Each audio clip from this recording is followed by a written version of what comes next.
그날따라 베란다 창문으로 쏟아져 들어오는 볕이 꼭 어릴 적 할머니 댁 툇마루에 앉아 쬐던 그것처럼 따스하고 포근했어요. 제가 아끼는 난초 화분들을 하나하나 창가로 옮겨주며 잎사귀에 앉은 먼지를 젖은 헝겊으로 닦아주고 있을 때였어요. 평온을 깨뜨리는 날카로운 벨소리가 거실의 정적을 갈랐습니다. 휴대폰 화면에 뜬 이름은 우리 며느리였습니다. 그 글자를 보는 순간 방금 전까지 저를 감싸던 햇살의 온기가 거짓말처럼 서늘하게 식어버리는 것 같았지요. 1년에 전화 한 번 제대로 하는 법이 없는 아이인데 무슨 일일까요? 좋은 일일 리가 없다는 오랜 경험에서 비롯된 예감이 등줄기를 타고 오르는 것을 느끼며 통화 버튼을 눌렀습니다. 어머니, 저 미선이에요. 식사는 하셨어요? 수화기 너머로 들려오는 목소리는 설탕을 한가득 풀어넣은 듯 달콤했습니다. 평소에 퉁명스럽고 사무적인 음성과는 180도 다른 그 낯선 상냥함에 저는 오히려 정신이 번쩍 들었어요. 이 아이가 이런 목소리를 낼 때는 단 하나뿐이었습니다. 무언가 바라는 것이 있거나 곤란한 부탁을 해야 할 때였지요. 저는 대답 대신 마른 침을 한번 삼켰습니다. 무슨 폭탄이 떨어질지 모를 일이니까요. 그래, 방금 먹었다. 너는 먹었니? 그럼요, 어머니. 저야 잘 챙겨 먹죠. 다름이 아니고요, 어머니. 요즘 통 입맛도 없으신 것 같고 기력도 없으실까봐 걱정이 돼서요. 기가 막혔습니다. 내 입맛과 기력을 걱정해 준 적이 단 한 번이라도 있었던가요? 지난 어버이날 아들 녀석이 제 용돈을 조금 챙겨주자 우리도 힘든데 엄마는 아낄 줄을 모른다며 대놓고 면박을 주던 얼굴이 눈앞에 선했습니다. 그런데 이제 와서 입맛 걱정이라니요. 저는 말없이 다음 말을 기다렸습니다. 진짜 하고 싶은 말은 따로 있을 테니까요. 아니나 다를까 며느리는 능숙하게 본론으로 들어갔습니다. 그래서 말인데요, 어머니. 제가 정말 기가 막힌 꽃게찜 집을 알아놨거든요. 그냥 꽃게찜이 아니라 온갖 해물이 다 들어간 코스 요리예요. 저랑 단둘이 바람도 쐴 겸 맛있는 거 드시고 기운도 차리실 겸 데이트 한번 하실래요? 제가 시원하게 쏠게요. 데이트라는 단어와 제가 쏠게요라는 말이 유독 귓가에 도드라지게 박혔습니다. 마치 잘 훈련된 배우가 가장 중요한 대사를 읊듯이 정확하고 또렷한 발음이었어요. 제 머릿속에서는 빠르게 계산이 시작되었습니다. 단둘이, 그것도 며느리가 돈을 내는 식사라. 지난번 아들 몰래 제게 와서 어머니, 철수 씨 사업 자금 때문에 그런데 모아두신 돈 좀 보태주실 수 있어요? 라며 돈을 빌려가려다 실패한 것이 불과 석 달 전입니다. 그때 제가 거절하며 모진 소리를 좀 했더니 그 뒤로는 아예 남보다 못한 사이처럼 지냈거든요. 그런 아이가 갑자기 태도를 바꿔 이런 제안을 하는 데는 분명 다른 속내가 있을 터였습니다. 어쩌면 이번에는 아들을 들들 볶아 같이 오려다가 그마저도 여의치 않으니 저를 따로 구슬려 보려는 속셈일지도 모를 일이었지요. 아니면 더 교활한 무언가를 꾸미고 있는 걸까요? 갑자기 무슨 꽃게찜이냐? 너희들 먹고 살기도 팍팍할 텐데 돈 쓸 생각 말고 너나 잘 챙겨 먹어라. 저는 일부러 무심한 척 쏘아붙였습니다. 여기서 좋다고 덥석 미끼를 물면 이 아이는 제가 아주 쉬운 사람이라고 생각할 테니까요. 제 쌀쌀맞은 대꾸에 며느리는 잠시 말이 없었습니다. 하지만 이내 더 달콤한 목소리로 저를 감싸더군요. 에이, 어머니. 그런 말씀 마세요. 아들이 효도 못하는 거 며느리라도 해야죠. 그리고 이건 그냥 식사가 아니고요. 어머니랑 저랑 그동안 쌓였던 오해도 풀고 더 가깝게 지내고 싶어서 제가 특별히 마련한 자리예요. 철수 씨한테는 비밀로 하고요. 우리 여자들끼리만요. 네. 어머니, 제 성의를 봐서라도 꼭 한번 같이 가주세요. 철수 씨한테는 비밀 여자들끼리만이라는 말이 또 한 번 제 귀를 잡아 끌었습니다. 아들을 따돌리고 저를 따로 만나려는 의도가 더욱 명확해졌어요. 무언가 불리한 이야기를 하려니 아들이 옆에 있으면 곤란한 것이겠지요. 마음 같아서는 당장 필요 없다고 끊어버리고 싶었습니다. 하지만 한편으로는 궁금했어요. 도대체 이번에는 무슨 수로 나를 구워 삶으려 하는지, 그 속내의 끝이 어디까지인지 제 눈으로 직접 확인하고 싶다는 오기가 생겼습니다. 언제까지고 이렇게 당하고만 살 수는 없는 노릇이니까요. 적을 알려면 적의 소굴로 직접 들어가 봐야 하는 법입니다. 알겠다. 정 그렇다면 못 이기는 척 한번 가주마. 언제냐? 정말요, 어머니? 와, 너무 잘 생각하셨어요. 그럼 내일 어떠세요? 제가 12시까지 모시러 갈게요. 예쁘게 하고 계세요, 어머니. 제 승낙이 떨어지자마자 며느리의 목소리는 기쁨을 감추지 못하고 한 톤 높아졌습니다. 마치 오랫동안 기다려온 사냥감이 드디어 덫에 걸려들었다는 듯한 그런 흡족함이 묻어나는 목소리였어요. 전화를 끊고 나서 저는 한동안 멍하니 서 있었습니다. 옆에서 통화를 듣고 있던 아들 철수가 어느새 다가와 제 등짝을 퍽 소리가 나게 두드렸습니다. 어머니, 잘 됐네요. 이야, 우리 미선이가 드디어 마음을 잡았나 보네. 내가 그럴 줄 알았어. 원래는 착한 애라니까요. 어머니랑 제대로 화해하고 싶었나 봐요. 아들은 어린아이처럼 신이 나서 방방 뛰었습니다. 제 속도 모르고 제 며느리의 속도 모르는 저 철없는 모습에 한숨이 절로 나왔어요. 너는 네 마누라가 어떤 사람인지 아직도 모르느냐. 저 아이의 상냥함 뒤에는 늘 날카롭게 벼려진 칼이 숨겨져 있다는 것을 왜 너만 모르는 것이냐. 차마 입 밖으로 낼 수 없는 말들이 목구멍까지 차올랐다 가라앉았습니다. 시끄럽다. 뭐가 그리 좋으냐. 그냥 밥 한 끼 먹자는 것뿐인데. 에이, 어머니도. 그냥 밥 한 끼가 아니죠. 이건 역사적인 화해의 장이라고요. 그동안 두 분이 얼마나 냉랭했어요. 제가 중간에서 얼마나 힘들었는지 아세요? 이제 다 풀리겠네요. 어머니, 내일 미선이 만나면 너무 쏘아붙이지 마시고 좋은 말씀 많이 해주세요. 걔가 먼저 용기 낸 거잖아요. 아시겠죠? 아들은 제 어깨를 주무르며 신신당부를 했습니다. 제 아들이지만 가끔은 정말 남의 편이라는 생각이 들 때가 바로 이런 순간입니다. 제 마음의 상처는 보이지 않고 오로지 제 아내의 용기만을 높이 사는 저 맹목적인 모습이 저를 더 깊은 외로움 속으로 밀어 넣었어요. 저는 더 이상 아들과 말을 섞고 싶지 않아 고개를 돌렸습니다. 베란다 창밖, 아까와 똑같은 햇살이 쏟아지고 있었지만 더는 따뜻하게 느껴지지 않았습니다. 저는 속으로 조용히 되뇌었습니다. 그래, 가주마. 너희들이 짜놓은 그 연극의 무대로 어떤 시나리오를 준비했는지, 주연 배우의 연기는 얼마나 훌륭한지 내 두 눈으로 똑똑히 확인해 주마. 나는 미끼를 무는 척 조용히 눈을 감았습니다. 그 순간 제 마음속에서는 차가운 결심 하나가 조용히 싹트고 있었습니다. 약속 당일 저는 평소보다 조금 더 신경 써서 옷을 차려입었습니다. 며느리에게 초라하게 보이고 싶지 않다는 자존심 때문이었어요. 장롱 깊숙이 넣어두었던 몇 년 전 제 생일에 아들이 사준 값비싼 외투를 꺼내 입고 아껴두었던 진주 귀걸이도 했습니다. 누군가는 고작 며느리와 밥 한 끼 먹으러 가는데 유난 떤다고 할지도 모르겠어요. 하지만 이건 저에게 단순한 식사 자리가 아니었습니다.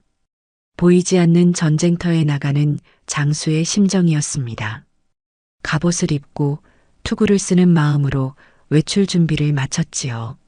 정확히 12시가 되자 아파트 현관 앞으로 번쩍이는 흰색 세단 한 대가 미끄러지듯 들어왔습니다. 며느리가 운전석 창문을 내리고 저를 향해 손을 흔들었어요. 저 차 역시 아들 녀석 등골을 휘게 해서 뽑았다는 것을 저는 잘 알고 있었습니다. 우리 정도 되면 이 정도는 타줘야지, 남들 보기에 창피하지 않게 라며 아들을 닥달하던 며느리의 목소리가 아직도 귓가에 쟁쟁했어요. 정작 그 차 할부금은 아들 월급에서 고스란히 빠져나가고 있다는 사실을 며느리는 애써 외면하고 있었지요. 조수석에 올라앉자 새 차 특유의 가죽 냄새가 코를 찔렀습니다. 며느리는 기다렸다는 듯이 차 자랑을 늘어놓기 시작했어요. 어머니, 이 차 어떠세요? 승차감 정말 좋죠? 이게 그냥 차가 아니고요. 옵션이 얼마나 좋은데요.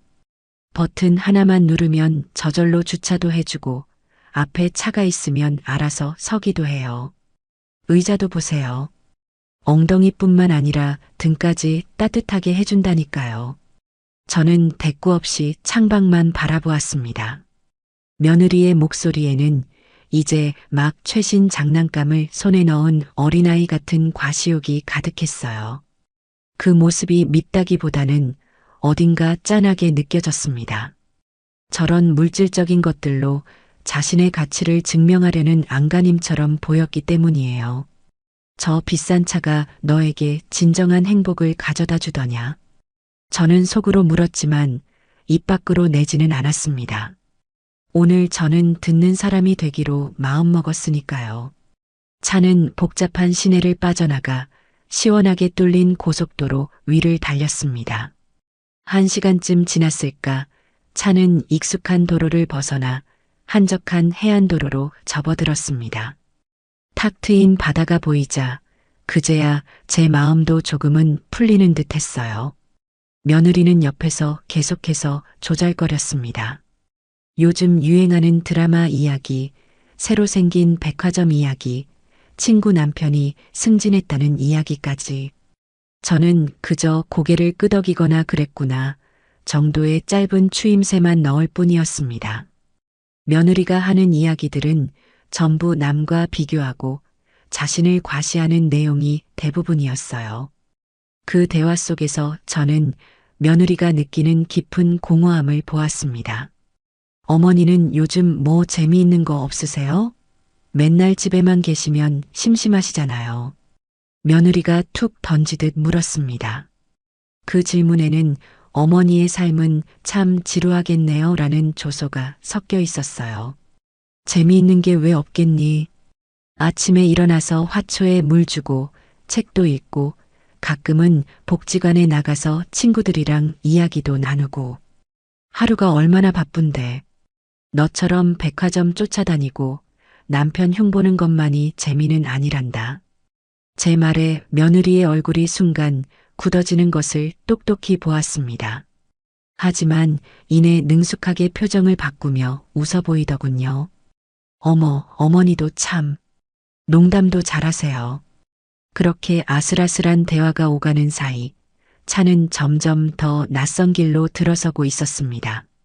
화려한 카페와 횟집들이 즐비했던 해안도로는 어느새 끝나고 길 양옆으로 키 작은 소나무와 갈대만 무성한 시골길이 나타났어요. 포장된 아스팔트가 끝나고 바닷물에 질척이는 비포장도로가 시작되자 차가 덜컹거리며 크게 흔들렸습니다. 그 순간 띠링하는 소리와 함께 내비게이션 화면에 경로를 이탈했습니다. 새로운 경로를 탐색합니다. 라는 문구가 떴다가 이내 GPS 신호가 약합니다. 라는 글자로 바뀌었습니다. 제 휴대폰을 꺼내 확인해 보니 통신사 이름이 있던 자리에는 서비스 없음이라는 글자만 선명했어요. 심장이 쿵 하고 내려앉는 기분이었습니다. 최첨단 기술로 무장했다던 이 번쩍이는 차가 이제는 외부와 단절된 고립된 상자가 되어버린 것 같았어요. 불안한 마음에 며느리를 쳐다보자 아이는 아무렇지 않다는 듯 운전대만 바라보고 있었습니다. 미선아, 길이 이상한데. 여기 맞아? 네, 어머니. 거의 다 왔어요. 이 길이 지름길이라서요. 금방 큰 길이 나올 거예요. 며느리의 목소리는 이상할 정도로 차분했습니다. 마치 이 상황을 미리 알고 있었다는 듯이요. 하지만 그녀의 말과 달리 길은 점점 더 험악해졌습니다. 차 바퀴가 웅덩이에 빠지며 헛도는 소리가 났고 차창 밖으로는 인가라고는 찾아볼 수 없는 허허벌판과 질퍽한 갯벌만 끝없이 펼쳐졌습니다. 어머니, 거의 다 왔어요. 며느리의 그 말은 그 뒤로도 3번, 4번 반복되었습니다. 똑같은 말을 기계처럼 되풀이하는 며느리를 보며 저는 처음의 불안감이 점점 싸늘한 확신으로 변해가는 것을 느꼈습니다. 깡촌. 제 머릿속에 그 단어가 떠올랐어요. 예전에 어른들이 사람 한 번 잘못 잡아넣으면 쥐도 새도 모르게 사라진다고 말하던 그런 외딴 곳으로 저를 데려가고 있는 것이 아닐까요? 그 순간 며느리가 저를 흘깃 쳐다보았습니다. 그녀의 눈빛은 평소와 달랐어요. 늘 무언가에 쫓기는 듯 불안하고 공허하던 눈이 아니라 목표를 눈앞에 둔 사냥꾼처럼 차갑고 냉정하게 빛나고 있었습니다. 저는 저도 모르게 마른 침을 삼키며 꽉 잡고 있던 핸드백 끈을 더욱더 세게 움켜쥐었습니다. 얼마나 더 달렸을까요? 차가 드디어 속도를 줄이고 멈춰선 곳은 도저히 식당이라고는 볼 수 없는 허름한 가건물 앞이었습니다. 슬레이트 지붕은 여기저기 녹이 슬어 있었고 페인트가 벗겨진 벽에는 정체를 알 수 없는 얼룩들이 가득했어요. 만약 며느리가 이곳이 목적지라고 말하지 않았다면 저는 그저 누군가 버리고 간 낡은 창고라고 생각했을 겁니다. 간판조차 제대로 걸려 있지 않은 그곳에서 약속했던 기가 막힌 꽃게찜 코스 요리는 흔적조차 찾을 수 없었지요. 차에서 내리자 비릿한 바다 내음과 함께 건물 안에서부터 스며 나오는 퀴퀴한 곰팡이 냄새가 역하게 코를 찔렀습니다. 어머니, 여기에요.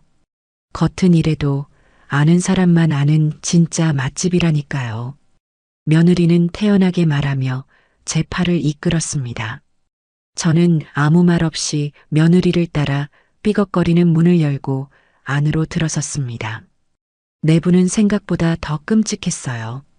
바닥은 언제 청소했는지 모를 흙과 쓰레기로 지저분했고 몇 개 없는 테이블과 의자는 금방이라도 부서질 것처럼 낡아 보였습니다. 천장에 매달린 백열등 하나가 힘겹게 어두컴컴한 실내를 밝히고 있었는데 그 불빛 아래로 날벌레들이 어지럽게 날아다니고 있었어요. 어서 와요. 주방 쪽에서 허리가 굽은 할머니 한 분이 느릿느릿 걸어 나왔습니다. 우리를 보고 짓는 미소는 소박하고 선해 보였지만 저는 그 미소 뒤에 숨겨진 낯선 경계심을 읽을 수 있었어요. 마치 처음 보는 외부인을 대하는 듯한 그런 어색함이었습니다. 며느리는 그 할머니와 아주 익숙한 사이인 것처럼 살갑게 인사를 건넸습니다. 사장님, 저희 왔어요. 예약한 자리 있죠? 예약이라는 말에 저는 속으로 실소를 터뜨렸습니다. 이 넓은 공간에 손님이라고는 우리 둘뿐인데 무슨 예약을 했다는 걸까요? 모든 것이 앞뒤가 맞지 않는 어설프기 짝이 없는 연극이었습니다. 할머니는 가장 안쪽 자리로 우리를 안내했습니다. 끈적거리는 테이블에 앉자 며느리는 보란 듯이 자신의 값비싼 핸드백을 테이블 한가운데에 턱 올려놓았습니다. 그리고는 잠시 제 눈치를 살피더니 곧이어 배를 움켜쥐며 살짝 인상을 썼어요. 어머니, 제가 갑자기 화장실이 좀 급해서요. 금방 다녀올게요. 주문 먼저 하고 계세요. 그녀가 자리에서 일어나 향한 곳은 건물 안쪽이 아니었습니다. 뒷문으로 나가면 있다는 야외관이 화장실 쪽이었지요. 저는 아무 말 없이 고개만 끄덕였습니다. 며느리가 사라지고 저와 식당 주인인 할머니 단둘만 남게 되었습니다. 어색한 침묵이 흘렀어요. 할머니는 제게 물 한 잔을 가져다 줄 뿐 다른 말은 하지 않고 그저 멀찍이 서서 저를 바라보기만 했습니다. 그 눈빛이 무엇을 의미하는지 저는 애써 외면했습니다. 5분이 지났습니다. 저는 테이블 위에 놓인 며느리의 핸드백을 물끄러미 바라보았습니다. 최신 유행하는 명품 가방. 저것을 사기 위해 아들은 또 얼마나 많은 밤을 새워 일해야 했을까요? 10분이 지났습니다. 슬슬 불길한 예감이 온몸을 감싸기 시작했어요. 아무리 급해도 그렇지 화장실에 이렇게 오래 있을 리가 없었습니다. 저는 자리에서 일어나 창밖을 내다보았습니다. 창문은 먼지와 거미줄로 뒤덮여 바깥 풍경이 제대로 보이지 않았어요. 어렴풋이 보이는 것은 끝없이 펼쳐진 갯벌과 그 위로 불어오는 스산한 바람에 흔들리는 갈대들 뿐이었습니다. 20분이 지났습니다. 이제 불길한 예감은 거의 확신에 가까워지고 있었습니다. 식당 할머니가 제게 다가와 조심스럽게 말을 걸었습니다. 아가씨가 아직도 안 오네. 무슨 일 있나? 그 목소리에는 걱정보다는 무언가를 체념한 듯한 기색이 역력했어요. 마치 이런 일이 처음이 아니라는 듯이요. 저는 대답 대신 할머니의 얼굴을 똑바로 쳐다보았습니다. 주름진 얼굴 위로 연민과 미안함이 뒤섞인 복잡한 표정이 스쳐 지나갔습니다. 그리고 마침내 30분이 지났을 때 저는 자리에서 벌떡 일어났습니다. 더 이상 기다리는 것은 의미가 없었어요. 모든 퍼즐 조각이 제 머릿속에서 완벽하게 맞춰졌습니다. 달콤한 목소리의 전화, 아들을 따돌린 단둘의 식사, 최첨단 기능이 무용지물이 된 외딴 깡촌, 가리고 돌아오지 않는 며느리. 이 모든 것은 처음부터 저를 이곳에 버리기 위해 치밀하게 계획된 시나리오였던 겁니다. 싸늘한 분노가 머리끝까지 치밀어 올랐지만 저는 소리를 지르거나 허둥대지 않았습니다. 대신 차분하게, 아주 차분하게 며느리가 나갔던 뒷문 쪽으로 걸어갔습니다. 이제 제 눈으로 직접 확인해야 할 시간이었습니다. 이 잔인한 연극의 마지막 장면을 말이지요. 삐걱거리는 소리를 내며 열린 뒷문 밖으로는 작은 공터가 있었고 그 끝에 금방이라도 쓰러질 듯한 야외관이 화장실이 보였습니다. 문은 활짝 열려 있었고 안은 텅 비어 있었어요. 당연한 결과였습니다. 저는 잠시 그곳에 서서 거친 바닷바람을 맞았습니다. 소금기를 머금은 바람이 제 뺨을 아프게 때리고 지나갔지만 오히려 정신이 더 맑아지는 기분이었습니다. 그래, 이제부터 시작이다. 저는 속으로 되뇌며 발걸음을 옮겼습니다. 다음으로 향한 곳은 건물 앞 차를 세워두었던 주차 공간이었습니다. 물론 그곳에도 흰색 세단은 없었습니다. 질척이는 갯벌 흙 위로 선명하게 찍힌 타이어 자국만이 조금 전까지 차가 이곳에 있었다는 사실을 증명하고 있었지요. 그 타이어 자국은 왔던 길을 되돌아 나가는 방향으로 아주 단호하게 뻗어 있었습니다. 마치 제게 보내는 마지막 이별의 인사처럼 느껴졌어요. 저는 그 자리에 서서 차가 사라진 길의 끝을 한참 동안 바라보았습니다. 눈물이 날 법도 한데 이상하게 눈물은 한 방울도 나지 않았습니다. 대신 제 마음속에서는 차가운 얼음덩어리 같은 것이 점점 더 단단하게 굳어지고 있었어요. 다시 식당 안으로 들어왔습니다.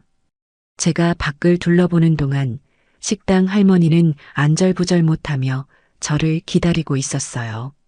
저는 아무 말 없이 제 자리로 돌아와 테이블 위에 유물처럼 놓여있는 며느리의 핸드백을 집어들었습니다. 묵직한 무게감. 저는 망설임 없이 가방을 열었습니다. 가방 안에는 값비싼 브랜드의 화장품 파우치와 지갑이 들어 있었습니다. 파우치를 열어보니 방금 가게에서 산 것처럼 보이는 립스틱과 콤팩트가 가득했어요. 지갑을 열어보았습니다. 몇 장의 신용카드와 신분증, 그리고 온갖 가게의 영수증들이 들어 있었지만 현금은 거의 보이지 않았습니다. 그리고 가장 중요한 것, 있어야 할 것이 없었습니다. 바로 자동차 키였지요. 가방의 모든 주머니를 샅샅이 뒤져보았지만 차 키는 어디에도 없었습니다. 그 순간 모든 것이 명확해졌습니다. 며느리는 처음부터 비상키를 따로 준비해 왔던 겁니다. 저를 안심시키기 위해 마치 정말로 다시 돌아올 것처럼 꾸미려고 일부러 차 키가 든 핸드백을 보란 듯이 테이블 위에 두고 나갔던 것이지요. 정말이지 혀를 내두를 만큼 치밀하고 잔인한 계획이었습니다. 저를 이곳에 버리는 행위 자체보다 저를 마지막까지 기만하려 했던 그 교활함에 더 참을 수 없는 분노가 치밀었습니다. 할머니. 제가 나지막이 부르자 식당 할머니가 화들짝 놀라며 제게 다가왔습니다. 저 아가씨가 정말 가버렸나 보네. 어쩌면 좋아. 저는 할머니의 눈을 똑바로 바라보며 물었습니다. 여기서 읍내로 나가는 버스나 다른 차는 없나요? 제 질문에 할머니는 깊은 한숨을 내쉬며 고개를 저었습니다. 할머니, 여긴 버스도 안 다녀요. 읍내 나가는 차도 하루에 딱 2번, 아침이랑 점심때 들어오는 게 전부인데 그것도 벌써 끊겼어. 오늘은 여기서 나갈 방법이 없을 거야. 그 말을 듣는 순간 저는 이 외딴 갯마을에 완벽하게 고립되었다는 사실을 실감했습니다.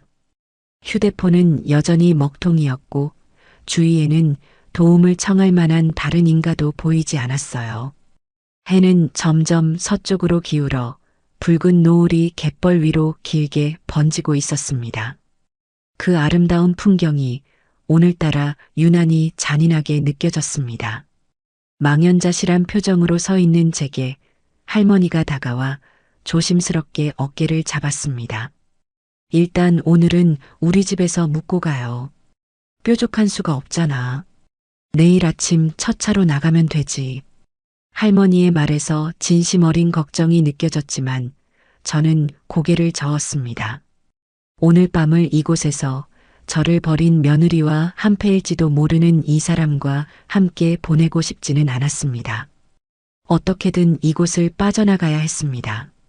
오늘 밤 안에 이 지긋지긋한 연극의 무대에서 내려와야 했어요.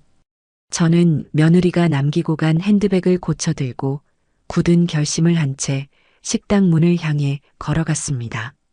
지금 이 순간부터는 더 이상 피해자로 남아있지 않을 겁니다. 이 모든 부당함에 맞서 싸울 새로운 싸움의 서막이었습니다. 식당 문을 나서는 제 등 뒤로 할머니의 안타까운 목소리가 따라붙었지만 저는 뒤돌아보지 않았습니다. 이미 해는 갯벌 너머로 완전히 모습을 감춘 뒤였고 어둠이 소금기를 머금은 공기처럼 차갑게 내려앉고 있었어요. 어디로 가야 한다는 뚜렷한 계획이 있었던 것은 아닙니다. 그저 이 기만과 악의로 가득 찬 공간에서 한시라도 빨리 벗어나야 한다는 본능적인 외침이 저를 움직이게 했을 뿐이지요. 비포장도로는 낮에 차를 타고 올 때보다 훨씬 더 질척거리고 험하게 느껴졌습니다. 발을 내디딜 때마다 신발이 푹푹 빠져 걸음을 옮기기가 여간 힘든 게 아니었어요. 사방에서는 이름 모를 풀벌레 소리만 처량하게 울려 퍼졌고 간간히 불어오는 밤바람에 갈대숲이 스산한 소리를 내며 일렁였습니다. 얼마나 걸었을까요? 낡은 구두는 이미 흙투성이가 되었고 온몸은 식은 땀으로 축축했습니다. 이 길의 끝이 과연 나오기는 할까? 이대로 주저앉아 버리고 싶다는 약한 마음이 고개를 들 때쯤 저 멀리서 희미한 불빛 두 개가 깜빡이는 것이 보였습니다. 처음에는 도깨비불인가 싶어 저도 모르게 걸음을 멈췄지만 이내 그것이 자동차 전조등이라는 것을 깨달았습니다. 심장이 세차게 뛰기 시작했어요. 하지만 기쁨보다는 경계심이 먼저 앞섰습니다. 이 시간에 이런 외진 곳을 찾아오는 차라니 혹시 며느리와 한패인 사람들이 제가 사라졌는지 확인하러 온 것일지도 모른다는 끔찍한 상상이 머리를 스쳤습니다. 저는 저도 모르게 길 옆에 키 큰 갈대숲 뒤로 몸을 숨겼습니다. 차는 점점 더 가까워졌고 제 앞을 지나쳐 아까 그 허름한 식당이 있는 방향으로 천천히 달려갔습니다. 낡은 트럭이었어요. 다행히 제가 걱정했던 흰색 세단은 아니었습니다. 잠시 후 트럭은 무언가 확인이라도 한 듯 다시 방향을 돌려 제가 있는 쪽으로 돌아오기 시작했습니다. 저는 숨을 죽인 채 차가 그냥 지나가기만을 바랐습니다. 하지만 트럭은 제 앞에 멈춰 섰습니다. 운전석 문이 열리고 투박한 차림의 중년 남자 한 분이 내렸어요. 거기 누구시오? 남자의 목소리는 낮고 거칠었지만 악의는 느껴지지 않았습니다. 저는 잠시 망설이다가 이대로 숨어 있는 것은 아무 의미가 없다고 판단하고 갈대숲에서 천천히 걸어 나왔습니다. 제 몰골을 본 남자는 눈이 동그래졌지요. 흙투성이가 된 옷과 신발, 헝클어진 머리. 누가 봐도 정상적인 행색은 아니었으니까요. 아니, 부인. 이 밤중에 여기서 뭘 하고 계시는 거요? 길이라도 잃으셨소? 읍내로 나가는 길을 찾고 있습니다. 제 대답에 남자는 어이가 없다는 듯 헛웃음을 터뜨렸습니다. 읍내? 여기서 읍내까지 가려면 적어도 3시간은 꼬박 걸어야 하는데 이 밤중에 그걸 걸어갈 생각이었어? 큰일 날 소리. 일단 차에 타시오. 남자는 조수석 문을 열어주었습니다.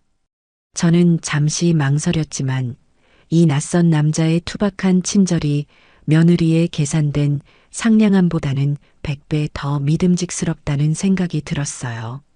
차에 오르자 옆자리에 앉아있던 남자의 아내로 보이는 분이 깜짝 놀라며 저를 걱정스럽게 바라봤습니다. 차 안은 비릿한 생선 냄새와 땀 냄새가 뒤섞여 있었지만 이상하게도 마음이 편안해졌습니다. 두 분은 근처 방파제에서 밤낚시를 하고 돌아가는 길이라고 했습니다. 아까 그 식당은 자신들의 단골집인데 밤늦게 불이 켜져 있기에 혹시 무슨 일이 있나 싶어 들러봤다는 것이었어요. 그들의 소박한 친절 앞에서 저는 결국 참았던 감정의 일부를 털어놓았습니다. 며느리가 저를 버리고 갔다는 끔찍한 말은 차마 할 수 없었고 그저 가족과 다툼이 좀 있어서 차를 놓쳤습니다. 라고 얼버무렸지요. 두 분은 더 이상 캐묻지 않았습니다.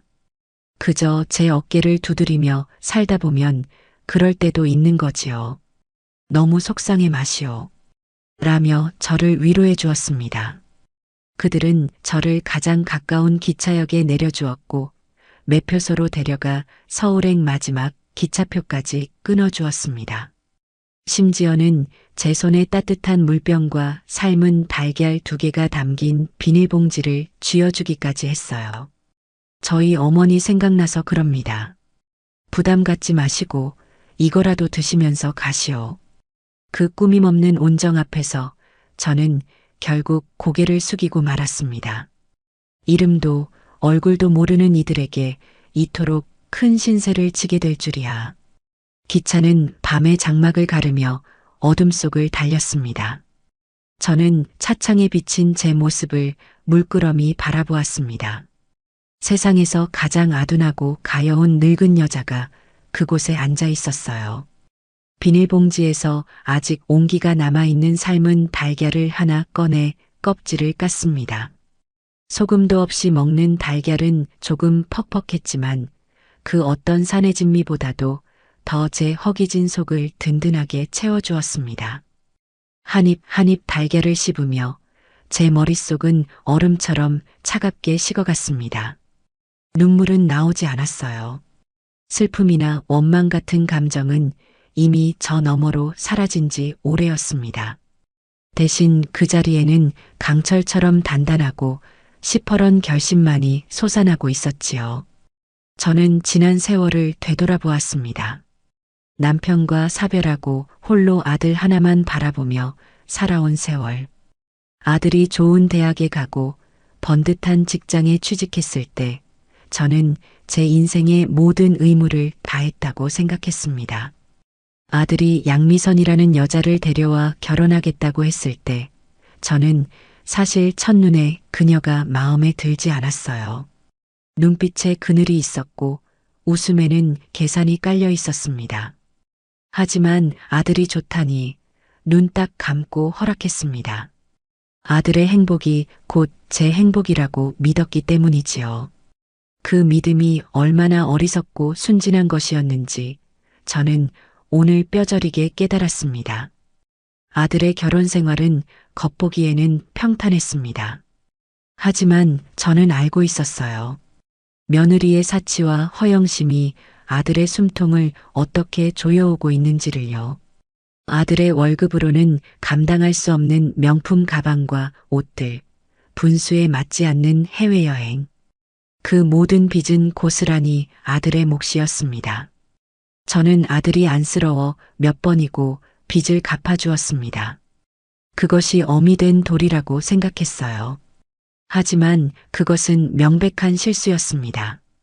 저의 도움은 아들을 더 나약하게 만들었고 며느리의 탐욕에는 날개를 달아준 꼴이 되고 말았습니다. 오늘의 이 사건은 그 모든 잘못된 고리를 끊어내라는 하늘의 계시일지도 모릅니다. 더 이상 아들의 그늘에 숨어 며느리의 눈치를 보는 약한 어머니로 살지 말라고 이제는 너 자신의 인생을 되찾으라고 말이지요. 기차 창밖으로 도시의 불빛들이 보이기 시작했습니다. 그 불빛들을 보며 저는 조용히 맹세했습니다. 양미선, 그리고 내 아들 김철수. 너희는 오늘 나를 버린 것이 아니다. 너희의 안락했던 과거를 버린 것이다. 나는 너희에게 가장 혹독하고 가장 합법적인 방법으로 오늘 너희가 저지른 짓의 대가를 치르게 할 것이다. 감정에 휘둘리지 않을 겁니다. 오직 법과 논리 그리고 차가운 이성으로만 움직일 거예요. 자정이 넘어 도착한 집은 싸늘하게 식어 있었지만 세상 그 어떤 곳보다 안전하고 편안한 제 요새였습니다. 저는 현관문을 잠그자마자 안방 장롱으로 향했습니다. 장롱 가장 깊숙한 곳, 낡은 비단함 속에 보관해 두었던 서류 뭉치를 꺼냈습니다. 먼지를 툭툭 털어내고 그 안의 서류들을 하나하나 확인하기 시작했어요. 며느리가 오늘 몰고 나간 그 흰색 세단의 매매 계약서, 제 통장에서 차량 대금 전액이 이체되었다는 은행 증명서, 가리고 차량 소유자 박연숙이라고 선명하게 찍힌 자동차 등록증, 원본까지 모든 것이 완벽하게 갖춰져 있었습니다. 그리고 마지막으로 서랍 속 작은 상자 안에서 잠자고 있던 비상키를 꺼내 들었습니다. 차갑고 묵직한 쇠붙이의 감촉이 손바닥에 전해졌습니다. 그것은 단순한 비상키가 아니었어요. 이 지긋지긋한 싸움을 끝낼 수 있는 저의 가장 강력한 무기였습니다. 저는 그 키를 손에 꽉 쥔 채 다가올 내일의 전투를 준비했습니다. 밤새 한숨도 자지 못했습니다. 억울하고 분해서가 아니었어요. 오히려 제 정신은 그 어느 때보다 맑고 명료했습니다. 밤새도록 저는 내일의 계획을 머릿속으로 수십 번이고 반복해서 시뮬레이션 했습니다. 며느리와 아들이 어떤 변명을 들고 나타날지, 그때 나는 어떤 표정으로 어떤 질문을 던져야 할지 모든 상황을 예측하고 대비했어요. 이것은 감정 싸움이 되어서는 안 됩니다. 철저히 계산된 심리전이어야 했지요. 동이 트고 창문으로 옅은 아침 햇살이 스며들 때쯤 저는 제 계획에 대한 완벽한 확신을 갖게 되었습니다. 아침 식사를 하는 둥 마는 둥 마치고 저는 평소처럼 거실 소파에 앉아 신문을 읽기 시작했습니다. 하지만 글자는 눈에 들어오지 않았어요. 제 모든 신경은 현관문 너머의 소리에 집중되어 있었습니다. 예상대로였습니다. 아침 9시가 조금 넘었을 때 다급한 초인종 소리가 울렸습니다. 저는 잠시 숨을 고른 뒤 최대한 아무렇지 않은 평소와 똑같은 걸음걸이로 현관으로 향했습니다. 인터폰 화면에는 잔뜩 겁에 질린 아들의 얼굴과 그 뒤에서 금방이라도 눈물을 쏟아낼 것처럼 눈가가 벌개진 며느리의 모습이 보였습니다. 참으로 가증스러운 연극의 시작이었습니다. 문을 열자마자 며느리가 어머니 하고 외치며 제게 와락 안기려는 신용을 했습니다. 저는 저도 모르게 반걸음 뒤로 물러섰습니다. 제 단호한 거절에 며느리는 순간 당황한 표정을 지었지만 이내 준비해온 연기를 계속 이어갔습니다. 바닥에 주저앉아 대성통곡을 하기 시작한 것이지요. 어머니, 어제 갑자기 친정 엄마가 쓰러지셨다는 연락을 받아서 제가 너무 경황이 없어서 어머니를 거기다 혼자 두고 오는 게 아니었는데 정말 죄송해요, 어머니. 그 옆에서 아들 철수는 어쩔 줄을 몰라 하며 제 눈치만 살피고 있었습니다. 어머니, 일단 미선이 좀 일으켜 세우시죠. 밖에서 이러면 남들 보기에도 그렇고 들어가서 이야기해요. 네. 저는 아무 말 없이 몸을 비켜 두 사람이 집 안으로 들어오게 했습니다. 거실 소파에 앉자마자 며느리는 더 서럽게 울기 시작했어요. 어깨를 들썩이며 손으로 얼굴을 가린 채 우는 모습은 정말이지 애처로워 보였습니다. 연기력 하나는 여우주연상 감이라는 생각이 들었어요. 아들은 그런 아내의 등을 연신 쓸어주며 저에게 변명을 늘어놓았습니다. 어머니, 정말 오해해요.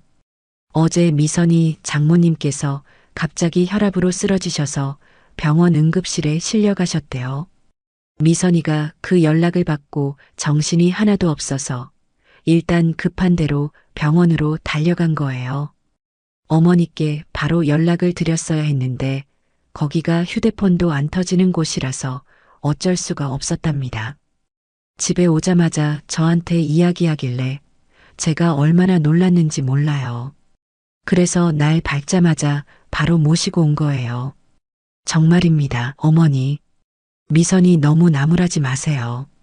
저는 두 사람의 이중창을 묵묵히 듣고만 있었습니다. 한참 동안 울며불며 제 용서를 구하던 며느리가 제가 아무런 반응이 없자 슬그머니 울음을 그치고 눈치를 살피기 시작했습니다. 저는 신문을 마저 접어 테이블 위에 내려놓고 그제야 두 사람을 똑바로 쳐다보았습니다. 그리고 준비했던 첫 번째 질문을 던졌지요. 제 목소리는 놀라울 정도로 차분하고 낮았습니다. 그래, 장모님이 쓰러지셨다니 참으로 안타까운 일이구나. 그런데 미선아, 너는 네 외투랑 그 비싼 핸드백은 식당에 그대로 두고 갔더구나. 그리 급한데 짐 챙길 정신은 없었니? 제 질문에 며느리의 얼굴이 순간 멈칫했습니다. 전혀 예상하지 못했던 질문이라는 듯 눈동자가 불안하게 흔들렸어요. 그건 너무 정신이 없어서 그냥 몸만 빠져나오느라. 네, 그랬어요, 어머니. 몸만 빠져나왔다? 핸드백은 네 분신처럼 들고 다니는 물건 아니더냐. 그걸 두고 갈 정도로 정신이 없었다? 저는 옅은 미소를 지으며 두 번째 질문을 던졌습니다. 그런데 참 이상하구나. 비상키는 어떻게 생각해냈어? 보통 사람들은 당황하면 그런 생각까지는 못할 텐데. 너는 참 침착하고 똑똑한 아이 같아. 제 칭찬 아닌 칭찬에 며느리의 얼굴은 이제 하얀색을 넘어 파랗게 질려가고 있었습니다. 아들 녀석도 무언가 이상하다는 것을 눈치챘는지 아내와 저를 번갈아 쳐다보며 불안한 표정을 지었어요. 며느리는 입술만 달싹일 뿐 아무런 대답도 하지 못했습니다. 저는 그런 며느리에게 마지막 확인 사살을 날렸습니다. 그리고 한 가지 더. 그렇게 위급한 상황이었으면 식당 주인 할머니에게라도 나한테 말 좀 전해달라고 부탁이라도 했어야지. 어mit벌대는 시어머니를 아무 말 없이 그 외딴 곳에 버려두고 그냥 가는 법이 세상 천지에 어디 있니? 제 말이 끝나자 거실에는 무거운 침묵만이 내려앉았습니다. 며느리는 더 이상 울지도 변명하지도 못했습니다. 그저 고개를 푹 숙인 채 자신의 손톱만 물어뜯고 있었어요. 모든 거짓말이 들통났다는 것을 깨달은 것이겠지요. 아들 철수는 이제야 모든 상황을 파악했는지 믿을 수 없다는 표정으로 아내를 쳐다보았습니다. 여보, 정말이야? 당신 정말 엄마를 일부러 거기다 두고 온 거야? 말해봐. 장모님 쓰러지셨다는 것도 거짓말이었어? 아들의 추궁에 며느리는 갑자기 고개를 획 들고는 적반하장으로 소리를 지르기 시작했습니다. 그래, 다 거짓말이다. 어쩔래. 어머니가 먼저 나를 무시했잖아. 늘 나를 돈만 밝히는 속물 취급하고 철수 씨한테 내 흉만 보고 나도 더는 못 참겠어서 그랬다. 왜? 마침내 본색을 드러낸 며느리의 모습에 아들은 충격을 받은 듯 입을 다물지 못했습니다. 저는 자리에서 일어나 부엌으로 향했습니다. 그리고 따뜻한 보리차 2잔을 들고 나와 그들 앞 테이블에 조용히 내려놓았어요. 목 탈 텐데 물이라도 마시고 가거라. 제 너무나도 평온한 태도에 오히려 두 사람은 당황한 듯 저를 쳐다보았습니다. 저는 소리치지도 화를 내지도 않았어요. 그저 소파에 다시 앉아 그들을 지켜보기만 했습니다. 저의 그 침묵이 그 어떤 고함보다도 더 무서운 압박이라는 것을 그들도 느끼고 있었을 겁니다. 결국 그들은 제가 내어준 보리차에 입도 대지 못한 채 서로를 향한 원망의 말들만 몇 마디 더 내뱉다가 도망치듯 집을 나섰습니다. 현관문이 닫히는 소리를 들으며 저는 조용히 응조렸습니다. 전쟁은 시작되었다.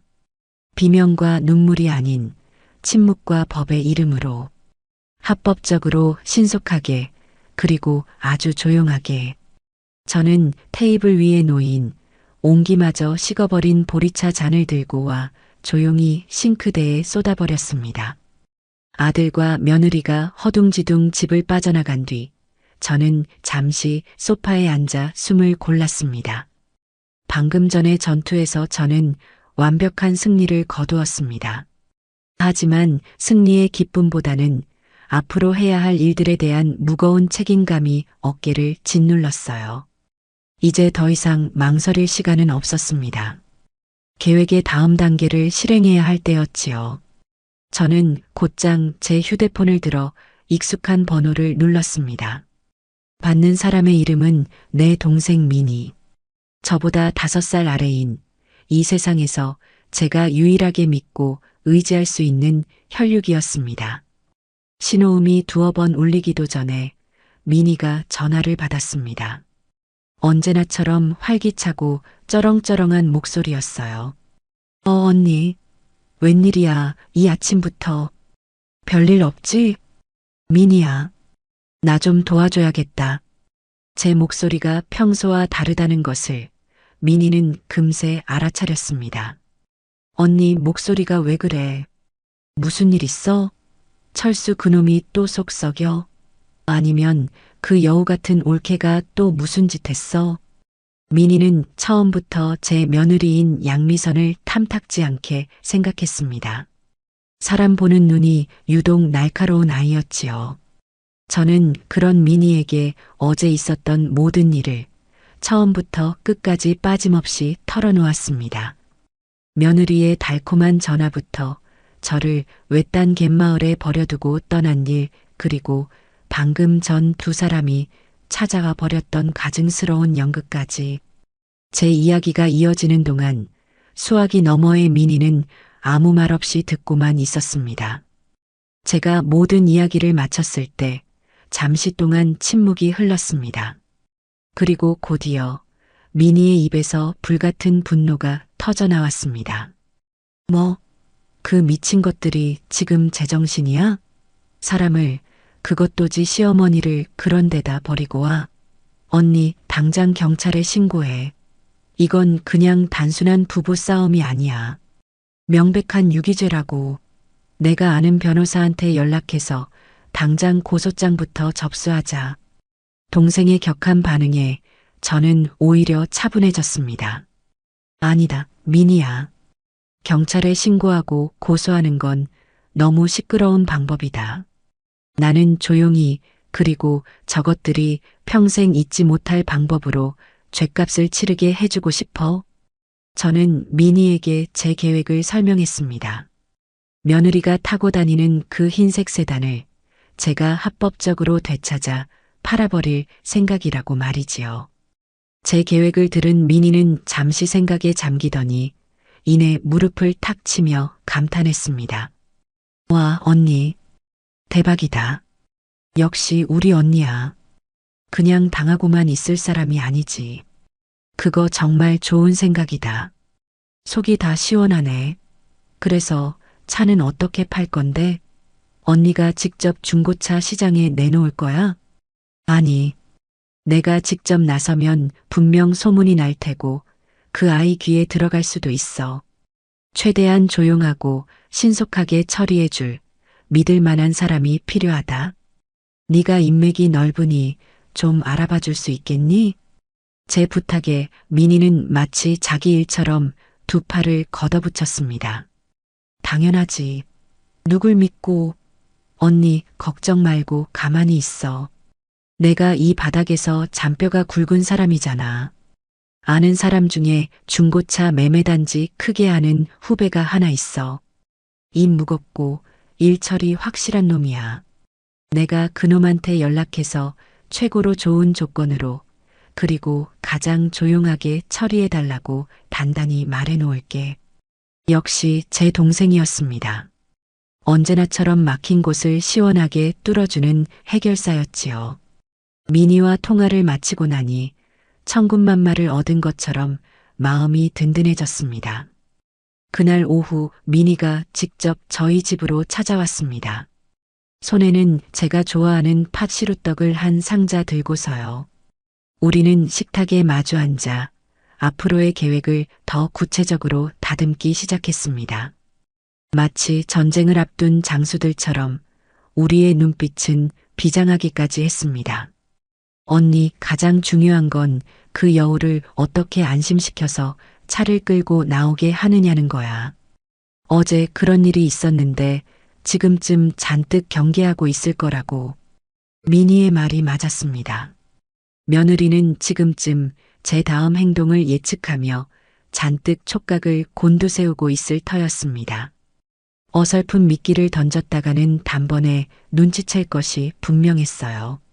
그래서 말인데 내가 미끼가 되어야겠다. 제가 말하자 민희는 의아한 표정을 지었습니다. 언니가? 어떻게? 내가 먼저 그 아이에게 전화를 걸 거다. 그리고 아무 일도 없었다는 듯이 오히려 내가 오해했다는 듯이 연기를 할 거야. 어제는 내가 너무 경황이 없어서 너한테 심한 말을 한 것 같다. 생각해보니 네가 그럴 수도 있었겠다 싶더라. 우리 그냥 잊고 잘 지내자. 이런 식으로 말이지. 제 계획을 들은 민희는 잠시 말이 없다가 이내 혀를 내둘렀습니다. 와, 언니. 진짜 무서운 사람이네. 그 여우보다 언니가 한 수 위다. 그렇게 나오면 자기가 이겼다고 생각하고 경계심을 완전히 풀겠네. 우리는 며느리에게 던질 미끼 문구를 함께 설계했습니다. 차가 덜컹거려서 보니 타이어 공기압 경고등이 들어온 것 같더라. 내가 아주 잘 아는 단골 카센터가 있는데 거기가 정말 꼼꼼하게 잘 봐준다. 내일 차 가지고 한번 와라. 내가 수리비는 내주마. 이 정도면 완벽했습니다. 수리비를 내주겠다는 말로 마지막 의심까지 잠재우는 것이었지요. 모든 작전 계획이 끝났을 때 민희는 제 손을 굳게 잡았습니다. 언니, 절대 약해지면 안 돼. 이번에 뿌리를 뽑지 않으면 언니는 평생 저것들한테 시달리며 살아야 해. 알았지? 알아. 걱정 마라. 나는 더 이상 예전의 내가 아니니까. 민희가 돌아간 뒤 저는 다이얼을 눌러 며느리에게 전화를 걸었습니다. 연습했던 대로 한없이 자애롭고 모든 것을 용서한 시어머니의 목소리로 말이지요. 제 전화를 받은 며느리는 처음에는 무척 당황하고 경계하는 기색이 역력했습니다. 하지만 제가 준비한 시나리오대로 어제는 내가 너무 늙은이처럼 속 좁게 굴었다. 네 사정을 듣고 보니 이해가 되더라. 라며 한껏 몸을 낮추자 이내 수화기 너머의 목소리가 조금씩 누그러지는 것이 느껴졌어요. 그리고 마침내 제가 타이어 공기압 이야기와 함께 수리비는 내가 내주겠다는 결정적인 미끼를 던졌을 때 며느리는 완벽하게 제 의도에 걸려들었습니다. 정말요, 어머니? 아니에요. 제가 어떻게 어머니께 그런 신세까지 져요. 괜찮아요. 입으로는 괜찮다고 말했지만 목소리 끝에는 안도감과 기쁨이 선명하게 묻어났습니다. 제가 이 모든 일을 문제 삼지 않고 오히려 돈까지 써가며 관계를 회복하려 한다고 생각하니 자신이 완벽하게 승리했다고 착각한 것이겠지요. 신세는 무슨, 다 내가 미안해서 그런다. 내일 저녁에 우리 집으로 와라. 맛있는 거 해놓을게. 밥 먹고 차 맡기러 같이 가자. 네, 어머니. 그럼 내일 저녁에 찾아뵐게요. 정말 감사해요, 어머니. 전화를 끊고 저는 차갑게 미소 지었습니다. 덫은 완벽하게 놓였습니다. 이제 사냥감이 제 발로 덫 안으로 걸어 들어오기만 기다리면 되는 것이었습니다. 다음 날 저는 아침 일찍부터 시장에 갔습니다. 며느리가 가장 좋아하는 싱싱한 해산물을 가득 사왔어요. 커다란 꽃게와 전복, 새우, 낙지까지. 마치 며느리의 마지막 만찬이라도 준비하는 심정으로 정성을 다해 재료를 손질했습니다. 보글보글 끓어오르는 해물찜 냄비 앞에서 저는 어쩐지 제 마음이 놀라울 정도로 평온하다는 것을 깨달았습니다. 분노나 복수심보다는 헝클어진 실타래를 하나씩 풀어가는 듯한 차분함이 저를 지배하고 있었어요. 저녁 시간이 되자 아들과 며느리가 약속대로 찾아왔습니다. 며느리의 얼굴에는 어색함과 미안함 대신 완벽한 승리자의 여유로움이 넘실거리고 있었어요. 손에는 비싼 과일 바구니까지 들고서요. 어머니, 이거 드시고 기운 내세요.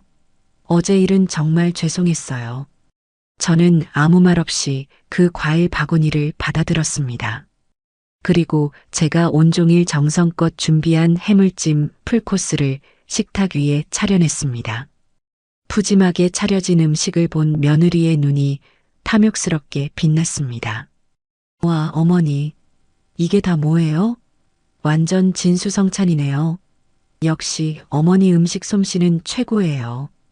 며느리는 아양을 떨며 제 옆에 앉아 살갑게 굴었습니다. 아들 녀석은 어색한 분위기 속에서 그저 멋쩍은 웃음만 짓고 있었지요. 식사하는 내내 며느리는 마치 아무 일도 없었다는 듯이 제잘거렸습니다. 새로 산 옷 이야기, 친구들과 다녀온 호텔 뷔페 이야기, 그 모든 과시적인 이야기들을 저는 묵묵히 들어주었습니다. 그리고 속으로 생각했지요. 그래, 마음껏 즐겨라. 그것이 너의 마지막 만찬이 될 테니. 식사가 끝나고 저는 설거지를 핑계로 부엌으로 향했습니다. 아들이 저를 따라 들어와 조심스럽게 말을 걸었어요. 어머니, 정말 괜찮으세요? 미선이 용서하신 거 맞죠? 저는 아들을 돌아보며 희미하게 웃어 보였습니다. 사람이 살다 보면 실수할 수도 있는 거지. 네가 중간에서 애썼다. 이제 그만 가보고 차키나 이리 다오. 내가 카센터에 맡기고 올 테니. 아들은 제 말에 안도의 한숨을 내쉬며 아무런 의심 없이 제 손에 자동차 키를 쥐어주었습니다. 거실에서는 며느리가 소파에 편안히 기대 앉아 스마트폰을 들여다보며 킥킥거리고 있었어요.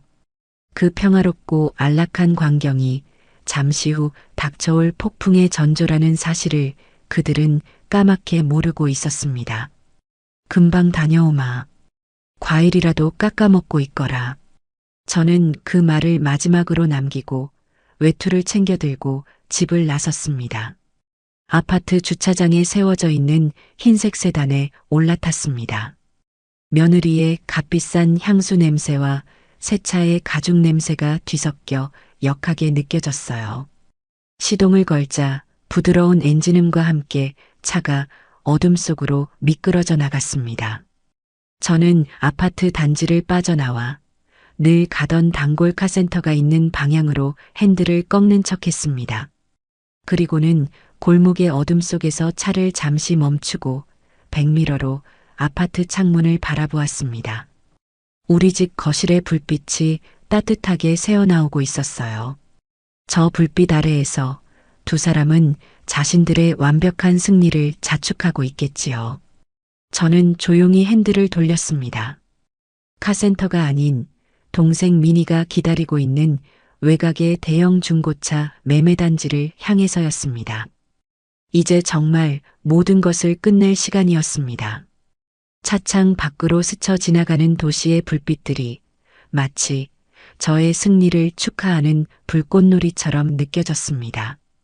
단골 카센터로 향하는 익숙한 길목에서 핸들을 꺾는 순간 저는 백미러로 우리 아파트 창문을 한번 흘깃 보았습니다. 따뜻한 오렌지색 불빛이 새어나오는 거실. 그 안에서 아들과 며느리는 제가 사온 과일을 먹으며 자신들의 완벽한 승리를 자축하고 있겠지요. 제가 모든 것을 용서하고 심지어 찻값까지 내주며 관계 개선에 나섰다고 믿고 있을 겁니다. 그들의 그 안일한 착각이 제가 휘두를 칼날을 더욱 날카롭게 벼려주고 있다는 사실을 그들은 까맣게 모르고 있었습니다. 저는 더 이상 뒤돌아보지 않고 어둠이 짙게 깔린 외곽 도로를 향해 가속 페달을 밟았습니다.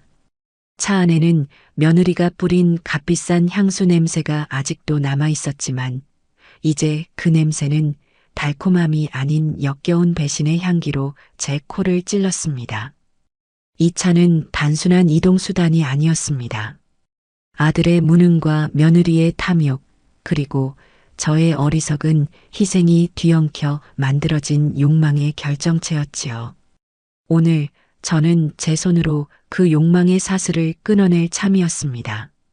약속 장소인 대형 중고차 매매단지는 도시의 불빛이 닿지 않는 외곽의 섬처럼 떠 있었습니다. 수백 개의 환한 조명이 밤을 대낮처럼 밝히고 있었고 그 아래로 끝이 보이지 않을 만큼 많은 차들이 도열해 있었어요. 마치 거대한 자동차들의 무덤 같다는 생각이 들었습니다. 온갖 사연을 품고 이곳에 도착했을 저 차들은 이제 주인을 잃고 새로운 주인을 기다리고 있겠지요. 저 흰색 세단 역시 곧 저 대열의 일부가 될 것이었습니다. 단지 입구에 차를 세우자 미리 나와 있던 동생 미니가 제게 달려왔습니다. 언니, 고생했어. 아주 그냥 담대하게 잘 왔네. 저쪽에서 사장님이 기다리고 있어. 미니의 얼굴에는 걱정과 통쾌함이 뒤섞여 있었습니다. 저는 미니의 손을 한번 꽉 잡아주고는 약속된 사무실로 향했습니다. 미니가 소개해준 매매상 사장은 40대 다부진 체격의 사내였습니다. 입이 무겁고 일처리가 확실하다는 미니의 말처럼 그는 군더더기 없는 태도로 저를 맞았습니다.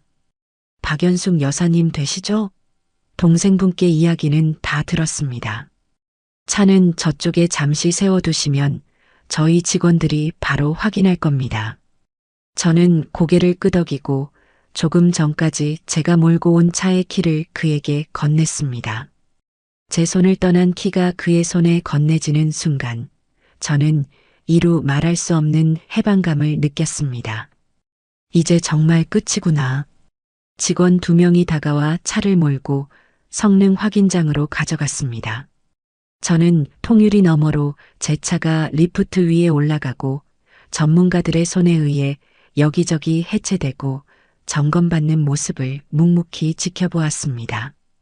며느리가 그토록 애지중지하며 작은 흠집 하나에도 발을 동동 구르던 그 번쩍이는 껍데기가 아무런 감정 없는 기계 장치로 분해되고 있었습니다. 차량 상태는 최상급이네요. 주행거리도 짧고 무사고 차량이라 저희가 드릴 수 있는 최고가로 책정했습니다. 잠시 후 사장이 서류 몇 장을 들고 제 앞에 앉았습니다. 그가 제시한 금액은 제가 예상했던 것보다 훨씬 더 만족스러운 액수였습니다. 저는 말없이 고개를 끄덕였습니다. 그럼 바로 서류 작업 진행하겠습니다. 여기 양도 증명서에 서명만 해주시면 됩니다. 사장이 내민 서류 위로 저는 제 이름을 적어 내려갔습니다. 박연숙. 제 이름 석자를 쓰는 그 짧은 순간 수많은 감정이 스쳐 지나갔습니다. 이 차를 사주던 날 어머니 정말 감사합니다. 앞으로 제가 더 잘할게요. 라며 제 손을 잡던 아들의 얼굴. 새 차를 받고 아이처럼 기뻐하며 백화점으로 달려가던 며느리의 뒷모습. 그 모든 것이 부질없는 신기루처럼 느껴졌습니다. 제 마지막 획이 종이에 닿는 순간 저는 과거에 어리석었던 저와 완벽하게 결별했습니다. 신분증 확인됐고요. 차량 등록 원부와 모두 일치합니다. 그럼 바로 입금 처리해 드리겠습니다. 잠시만 기다려 주십시오. 사장은 노트북으로 무언가를 바쁘게 두드렸습니다. 저와 민희는 숨을 죽인 채 그 모습을 지켜보았지요. 제 무릎 위에 놓인 휴대폰이 짧게 진동하며 화면이 밝아졌습니다. 은행 앱에서 보낸 알림 메시지였습니다. 5,200만 원이 입금되었습니다. 화면에 찍힌 숫자를 보는 순간 제 입가에 희미한 미소가 번졌습니다. 이것은 단순히 차값이 아니었습니다. 제가 짓밟혔던 존엄의 값이자 앞으로 되찾을 제 인생의 주도권에 대한 계약금이었습니다. 옆에 앉아있던 민희가 제 어깨를 툭 치며 흥분을 감추지 못하고 속삭였습니다. 언니 해냈어. 우리가 해냈다고. 와, 속이 다 시원하다. 당장 그 여우 낯짝이 보고 싶네. 저는 그런 민희를 보며 조용히 웃었습니다. 제 마음은 이상할 정도로 고요하고 평온했어요. 복수는 뜨거운 분노가 아니라 차가운 계산과 냉정한 실행으로 완성되는 것임을 깨달았기 때문입니다. 모든 절차는 정확히 30분 만에 끝났습니다. 매매상을 나서자 민희가 제 손을 잡아 끌었습니다. 언니, 이대로 그냥 집에 갈 수 없지. 우리 시원하게 막걸리 한잔하자. 내가 쏠게. 아니다. 오늘은 그냥 들어가고 싶구나. 아직 할 일이 남았다. 제 말에 민희는 더 이상 조르지 않았습니다. 우리는 택시를 타고 집으로 돌아왔습니다. 돌아오는 내내 민희는 앞으로 닥쳐올 폭풍에 대해 기대감을 감추지 못했지만 저는 그저 창밖의 야경을 말없이 바라볼 뿐이었습니다. 제 머릿속은 이미 내일의 계획으로 가득 차 있었으니까요. 집 앞에 도착해 택시에서 내리며 민희가 제 손을 다시 한번 굳게 잡았습니다. 언니, 절대 마음 약해지면 안 돼. 내일이 진짜 시작이야. 알아. 걱정 마라. 짧은 인사를 나누고 집으로 들어왔습니다. 거실은 아들과 며느리가 떠난 뒤의 흔적들로 어수선했습니다. 식탁 위에는 그들이 먹다 남긴 해물찜과 과일 접시가 그대로 놓여 있었어요. 저는 그 모든 것을 말없이 치우기 시작했습니다. 그들의 흔적을 닦아내고 제 공간을 온전히 되찾는 의식과도 같았습니다. 모든 정리를 마치고 샤워를 한 뒤 저는 서재 책상에 앉아 잠시 눈을 감았습니다. 이제 주사위는 던져졌습니다.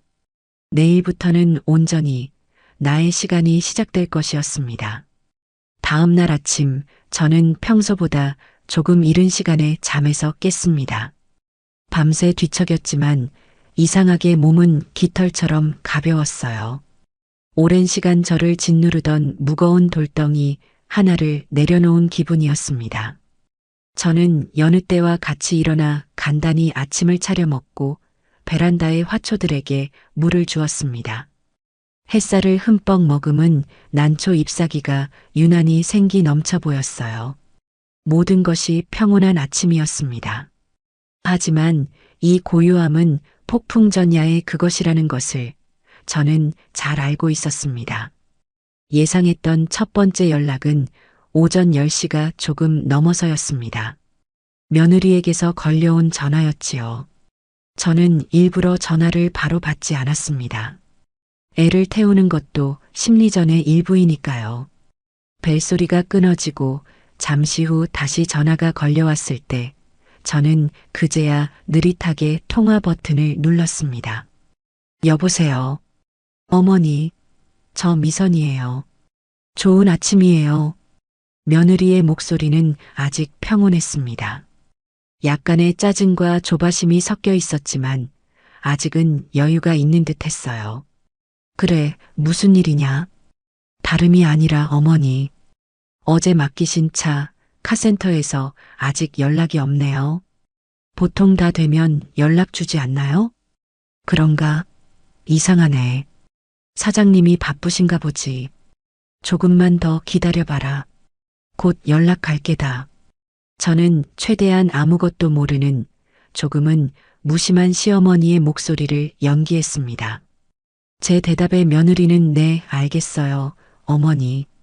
라고 대답했지만 그 목소리 끝에서 의심의 싹이 트고 있다는 것을 느낄 수 있었습니다.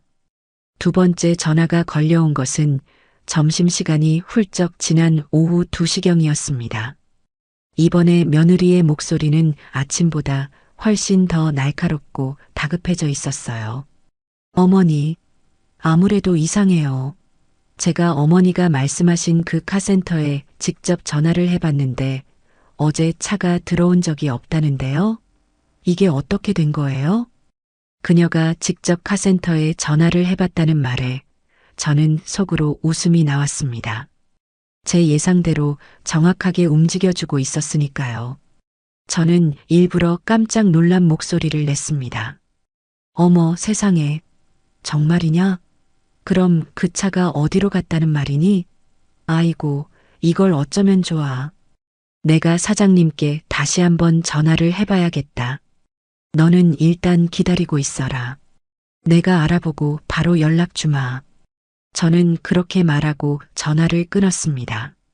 그리고는 휴대폰을 소파 위에 던져두고 유유히 부엌으로 가 향긋한 유자차를 끓이기 시작했습니다.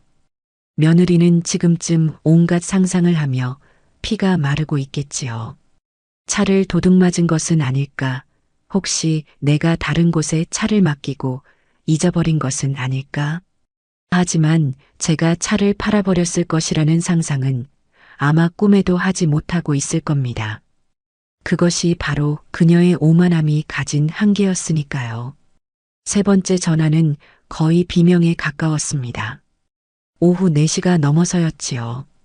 저는 그 전화 역시 받지 않았습니다. 대신 짧은 문자 메시지를 하나 보냈습니다. 저녁에 집으로 오너라. 그때쯤이면 모든 것을 알 수 있겠지. 제 문자를 받은 며느리는 아마 미쳐버리기 일보 직전이었을 겁니다. 그리고 마침내 저녁 7시 초인종이 거의 부서져라 울렸습니다. 저는 끓여두었던 유자차를 찻잔에 따르며 천천히 현관으로 향했습니다. 문을 열자 분노와 불안으로 얼굴이 시뻘개진 며느리와 그 옆에서 어쩔 줄 몰라 하는 아들 철수가 서 있었습니다. 어머니, 차는요? 차 어떻게 됐어요? 찾으셨어요? 며느리가 삿대질까지 섞어가며 제게 소리쳤습니다. 저는 아무 말 없이 그들을 거실로 안내했습니다. 그리고 조금 전 따라두었던 김이 모락모락 피어오르는 유자차를 두 사람 앞 테이블에 조용히 내려놓았지요. 향긋한 유자 향기가 긴장으로 가득 찬 거실 공기를 감쌌습니다. 일단 앉아라. 그리고 차부터 한 잔 마시고 이야기하자. 제 너무나도 태연한 태도에 며느리는 오히려 할 말을 잃은 듯 저를 노려보기만 했습니다. 아들 녀석은 눈치만 보며 제 옆에 엉거주춤 앉았어요. 거실에는 찻잔과 찻잔 받침이 부딪히는 소리, 그리고 시계 초침 소리만이 똑딱거리며 울려 퍼졌습니다. 그 숨막히는 침묵의 시간 동안 저는 천천히 제 몫의 유자차를 한 모금 마셨습니다. 그리고 찻잔을 내려놓은 뒤 드디어 입을 열었지요. 저는 며느리와 아들의 눈을 똑바로 쳐다보며 준비했던 5글자를 제 인생에서 가장 차분하고 단호한 목소리로 내뱉었습니다. 내가 팔았다. 그 5글자가 거실의 공기 속으로 퍼져나가는 순간 모든 것이 멈춘 것 같았습니다. 며느리의 눈이 믿을 수 없다는 듯이 크게 뜨였고 아들은 네 하며 바보 같은 소리를 냈습니다. 잠시 동안의 정적. 그리고 그 정적을 깨고 며느리의 입에서 인간의 것이라고는 믿기 힘든 날카로운 비명이 터져 나왔습니다. 바야흐로 길고 길었던 연극의 마지막 장이 오르고 있었습니다. 지금 뭐라고 하셨어요, 어머니? 제가 잘못 들은 거죠? 그런 끔찍한 농담은 하지 마세요. 며느리는 실성한 사람처럼 웃으며 소리쳤습니다. 현실을 부정하고 싶은 마지막 발악이었지요. 아들 역시 상황 파악이 되지 않는 듯 제 얼굴과 아내의 얼굴을 번갈아 쳐다보며 어쩔 줄 몰라 했습니다. 저는 그들의 혼란스러운 반응을 묵묵히 지켜보다가 조용히 자리에서 일어났습니다. 그리고 서재로 들어가 어젯밤 미리 준비해둔 서류 봉투를 들고 나왔습니다. 저는 봉투 안에 있던 서류들을 거실 테이블 위에 한 장씩 아주 천천히 펼쳐 놓았습니다. 마치 화투패를 돌리듯 그들의 운명을 결정지을 증거들을 차례로 내려놓았지요. 첫 번째는 제 이름으로 된 은행 거래 내역서였습니다. 여기 보거라. 2년 전 이 차를 살 때 내 통장에서 차량 대금 전액이 판매사로 이체되었다는 증명서다. 니들이 나한테 손 벌려서 받아간 바로 그 돈이지. 이 차는 처음부터 내 돈으로 산 완벽한 내 재산이다. 며느리는 테이블 위로 몸을 기울여 서류에 찍힌 제 이름과 금액을 확인했습니다. 그녀의 얼굴에서 핏기가 가시는 것이 보였어요. 저는 잠시 숨을 고른 뒤 2번째 서류를 내려놓았습니다. 제 이름이 선명하게 박힌 자동차 등록증 원본이었습니다. 이것은 이 차의 소유자가 법적으로도 나 박연숙이라는 것을 증명하는 서류다. 너는 그저 내 호의로 내 차를 잠시 빌려 타고 다녔던 것뿐이야. 알겠니? 마지막으로 저는 어제 중고차 매매상에서 받은 차량 양도증명서를 그들 앞에 던졌습니다. 양도인 박연숙이라는 글자 옆에 찍힌 제 도장이 유난히 선명하게 보였습니다. 그리고 이것은 어제 내가 내 소유의 재산을 합법적인 절차에 따라 처분했다는 증명서다. 이제 이 차는 더 이상 내 것도 당연히 네 것도 아니다. 모든 증거가 눈앞에 펼쳐지자 며느리는 더 이상 농담이라며 웃어넘기지 못했습니다. 그녀의 얼굴은 분노와 모욕감으로 일그러져 있었어요. 어떻게 저한테 한마디 상의도 없이 이럴 수가 있어요. 이건 명백한 제 재산이에요. 제가 타고 다녔잖아요. 네가 타고 다닌다고 해서 네 것이 되는 게 아니다. 그렇다면 세상에 도둑놈은 없겠지. 법과 논리라는 게 왜 있겠니? 이 모든 서류가 그것을 증명하고 있다.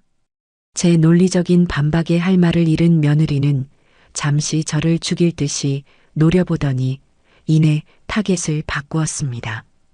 바로 옆에 앉아있던 제 아들, 자신의 남편에게로 말이지요. 당신은 뭐해?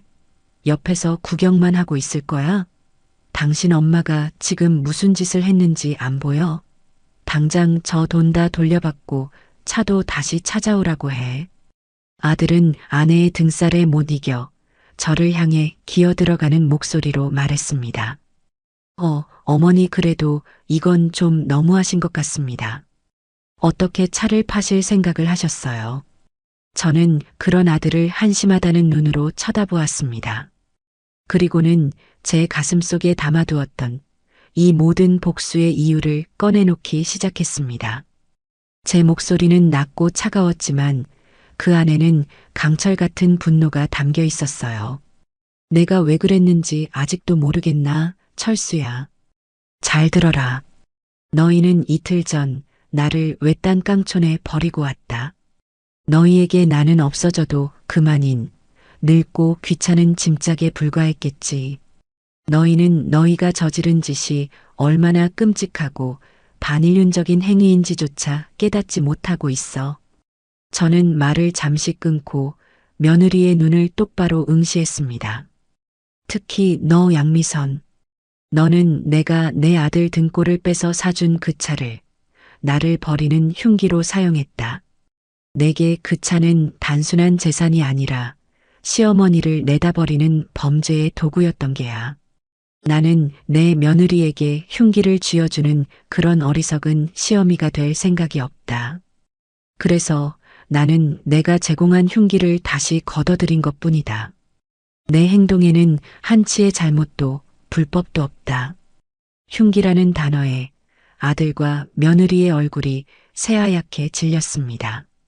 자신들의 행동이 어떤 의미였는지 제 입을 통해 명확하게 규정되자 그제야 사태의 심각성을 깨달은 듯 했습니다. 하지만 며느리는 순순히 무너지지 않았습니다. 그녀는 갑자기 자리에서 벌떡 일어나 테이블 위에 있던 찻잔을 바닥에 내동댕이 쳤습니다. 쨍그랑 하는 파열음과 함께 뜨거운 유자차가 사방으로 튀고 거실 바닥은 깨진 사기 조각으로 아수라장이 되었습니다.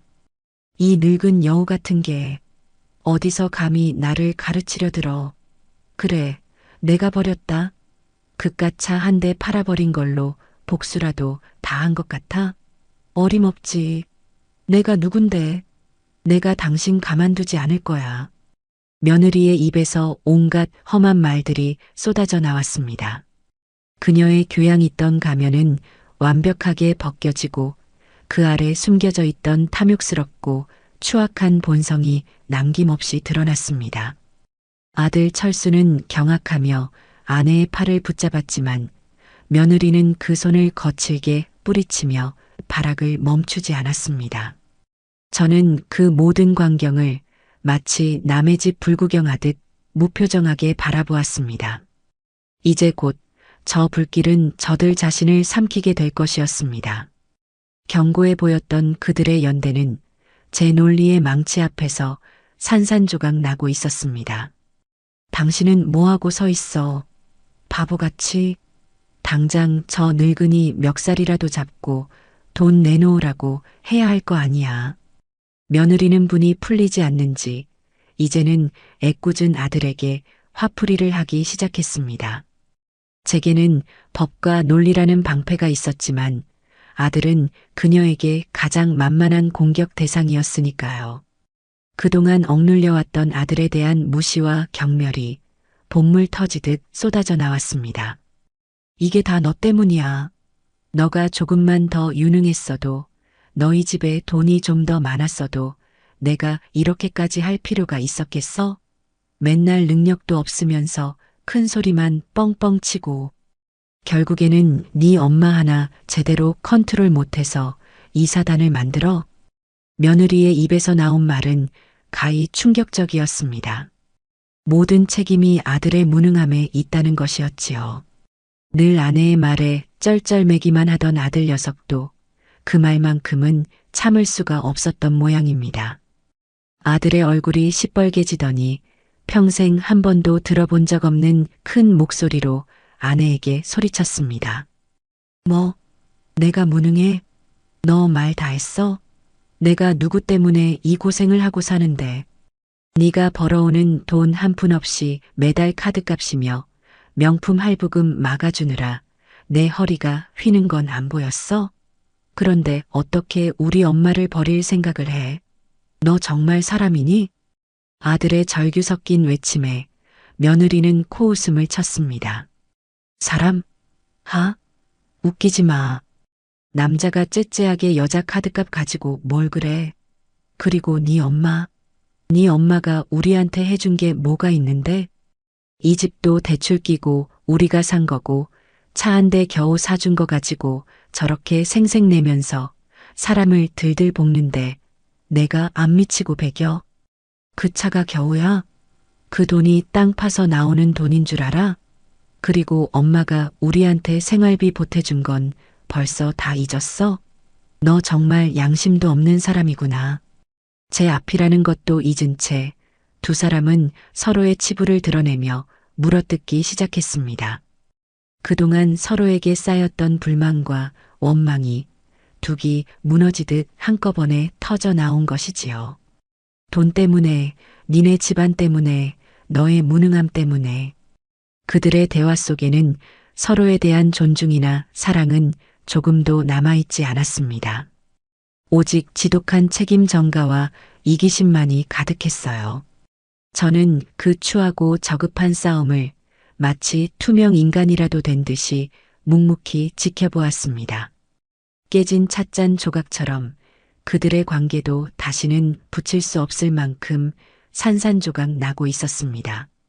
저는 그들의 진흙탕 싸움에 일절 개입하지 않았습니다. 아들이 저를 향해 도움을 구하는 눈빛을 보냈지만 저는 차갑게 외면했습니다. 이것은 너희 두 사람이 시작한 싸움이다. 그러니 끝도 너희 두 사람이 내야지. 나는 더 이상 너희들 인생의 해결사 노릇을 하고 싶지 않다. 제 침묵의 메시지를 읽었는지 아들은 이내 고개를 떨구었습니다. 한참 동안 서로에게 상처 주는 말을 퍼붓던 두 사람은 이내 지쳤는지 거친 숨을 몰아쉬었습니다. 며느리는 이 싸움에서 자신이 이길 수 없다는 것을 깨달은 듯 했습니다. 그녀는 제게서 아무것도 얻어낼 수 없었고 심지어 자신의 완벽한 방패막이라고 믿었던 남편마저 등을 돌렸으니까요. 그녀는 분을 이기지 못해 씩씩거리다가 옆에 있던 소파 쿠션을 제게 집어 던졌습니다. 에이, 재수 없어. 더러워서 못 해먹겠네. 당신들 모자 아주 잘 먹고 잘 살아라. 쿠션은 힘없이 제 발치에 떨어졌습니다. 며느리는 마지막 저주를 퍼붓고는 자기가 들고 왔던 과일 바구니를 발로 뻥 차버리고 현관으로 향했습니다. 요란한 소리를 내며 닫히는 문. 그리고 그 문 앞에 모든 것을 잃은 사람처럼 허망하게 서 있는 아들. 거실에는 무거운 침묵과 바닥에 나뒹구는 과일들의 시큼한 냄새만이 남았습니다. 아들은 그 자리에 주저앉아 아이처럼 엉엉 울기 시작했습니다. 다 큰 사내놈이 체면도 잊은 채 목 놓아 우는 모습은 참으로 보기 딱한 광경이었습니다. 하지만 저는 다가가서 아들을 위로해주지 않았습니다. 지금 아들에게 필요한 것은 값싼 동정이 아니었습니다. 자신의 선택이 어떤 끔찍한 결과를 가져왔는지 온몸으로 깨닫는 고통의 시간이었습니다. 저는 자리에서 일어나 깨진 찻잔 조각들을 조심스럽게 치우기 시작했습니다. 아들의 울음소리를 배경음악 삼아 저는 묵묵히 빗자루질을 했어요. 이 어지러운 거실을 치우고 나면 제 인생도 조금은 정리가 될 것 같았습니다. 한참을 울던 아들은 이내 울음을 그치고 넋이 나간 표정으로 저를 올려다보았습니다. 어머니, 저 이제 어떻게 해야 해요? 저는 빗자루질을 멈추고 그런 아들을 차갑게 내려다보았습니다. 그리고는 제 서재로 들어가 그를 위해 준비해둔 마지막 서류를 들고 나왔습니다. 그것은 깨끗한 이혼 서류 용지였습니다. 아들은 스스로의 힘으로 부서진 조각들을 치우고 새로운 삶을 시작해야 했습니다. 그 시작을 제가 도와줄 참이었습니다. 비록 그 과정이 아무리 고통스러울지라도 말이지요. 며느리가 저주를 퍼부으며 뛰쳐나가고 거실에는 부서진 희망처럼 널브러진 아들의 울음소리만이 가득했습니다. 저는 그 소리를 배경음악처럼 들으며 조금 전 며느리가 내동댕이 쳤던 깨진 찻잔 조각들을 묵묵히 쓸어 담기 시작했습니다. 쨍그랑거리며 쓰레받기 안으로 담기는 사기 조각들이 마치 제 아들의 무너진 결혼 생활 같다는 생각이 들었어요. 제가 먼저 해야 할 일은 아들을 위로하는 것이 아니라 이 난장판을 치우는 것이었습니다. 이 모든 파국에 책임이 있는 아들이 제 손으로 직접 이 상황을 수습하게 만들어야 했습니다. 철수야, 그만 울고 일어나거라. 제 목소리에는 온기라고는 조금도 담겨 있지 않았습니다. 아들은 눈물 젖은 얼굴로 저를 올려다보았어요. 그 눈에는 어미에게 매달리는 어린아이의 절박함이 담겨 있었습니다. 바닥에 널린 과일들부터 치우거라. 니들이 버린 일이니 치우는 것도 니들 몫이다. 제 말에 아들은 잠시 망설이는 듯했지만 이내 제 눈빛에서 어떤 타협이 여지도 없다는 것을 읽었는지 힘없이 몸을 일으켰습니다. 아들은 엉금엉금 기어가며 바닥에 지시겨진 과일들을 맨손으로 주워 담기 시작했습니다. 끈적한 과즙이 아들의 손과 옷에 묻어났지만 저는 아무 말 없이 지켜보기만 했습니다. 자신의 선택이 어떤 결과를 낳았는지 그 더럽고 끈적한 현실을 온몸으로 느끼게 해주고 싶었습니다. 모든 것을 치우고 난 뒤 아들은 탈진한 사람처럼 소파에 주저앉았습니다. 어머니, 저 이제 어떻게 해야 해요? 미선이가 저렇게 나가버렸는데 아직도 상황 파악을 제대로 하지 못하고 있었어요. 저는 그런 아들을 한심하다는 눈으로 바라보다가 서재에서 미리 준비해 두었던 서류 한 장을 꺼내와 아들 앞 테이블에 내려놓았습니다. 깨끗한 이혼 서류 용지였습니다. 서류를 본 아들의 얼굴이 하얗게 질렸습니다.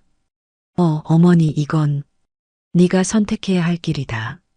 저런 여자와 평생을 서로 원망하고 불행하게 살 것인지 아니면 지금이라도 이 잘못된 매듭을 끊어내고 새로운 삶을 살 것인지 이제는 네가 결정해라.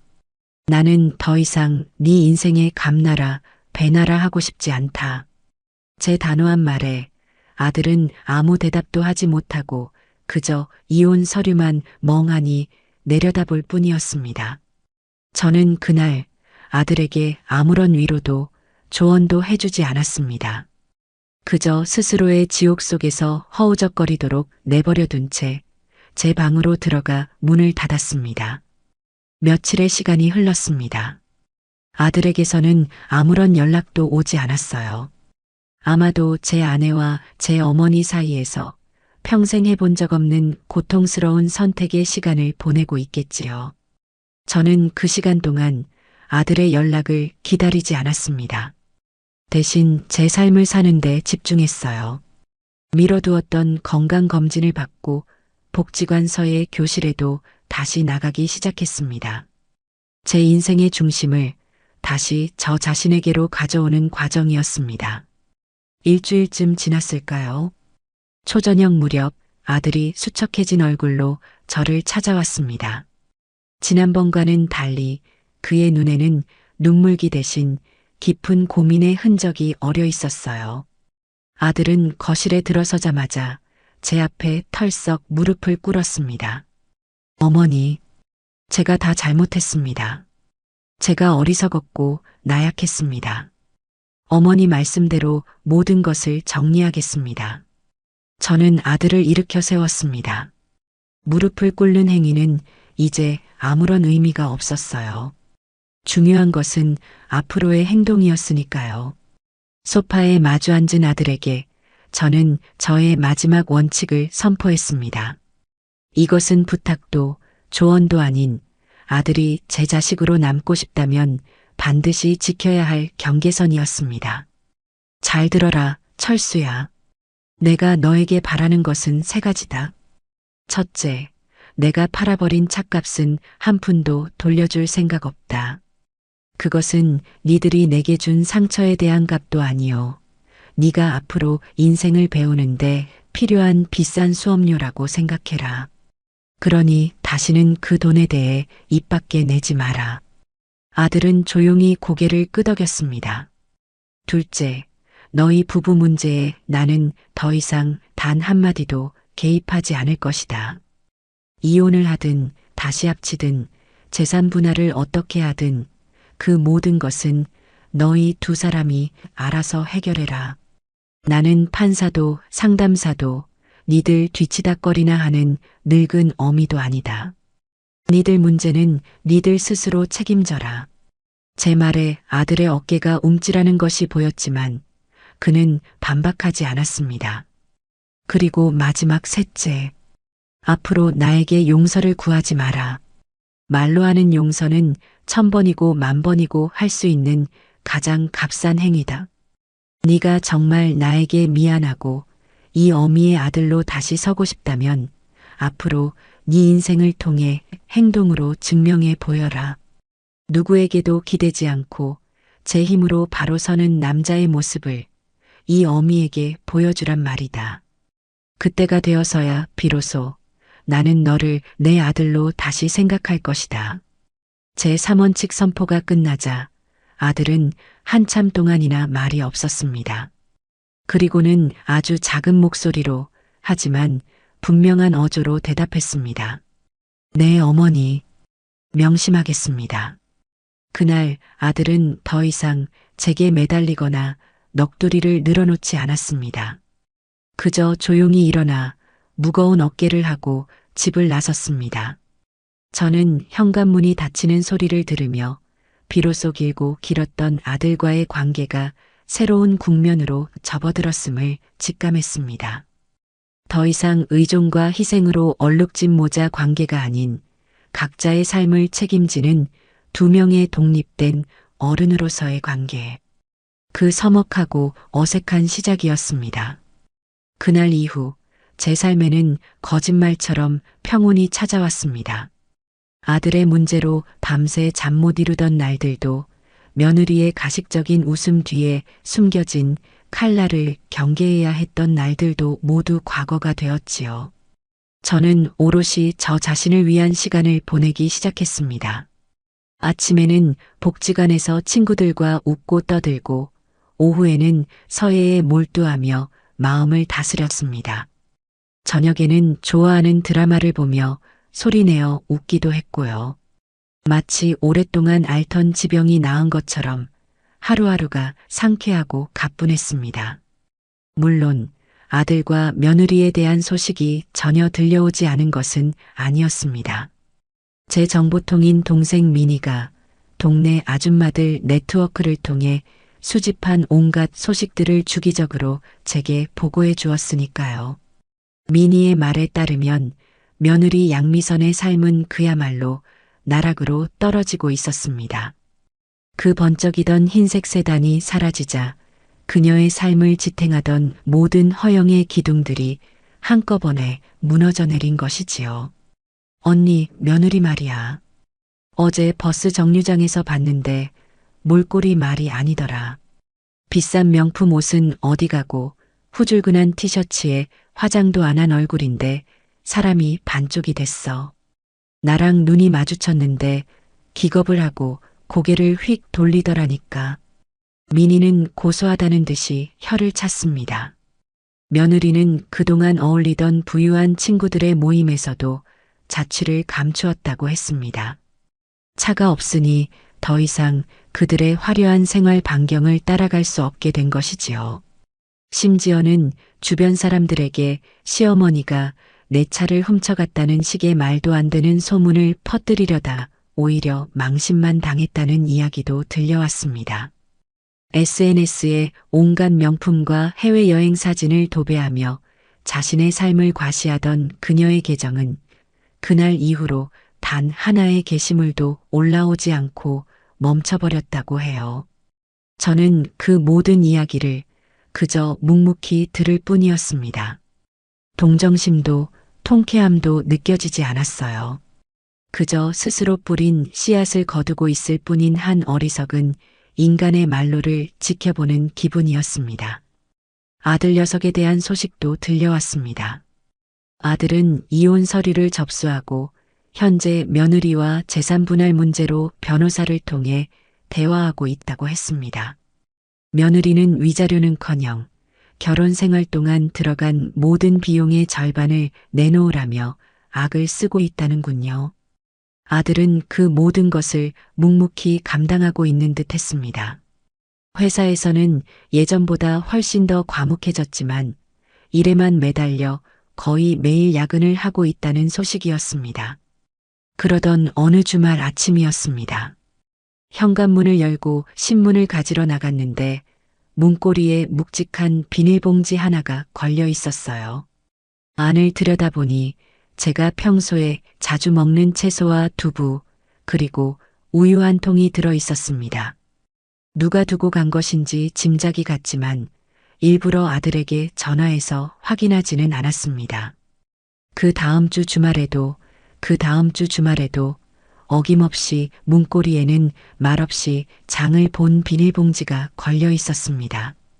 값비싼 선물이나 용돈이 아니었어요.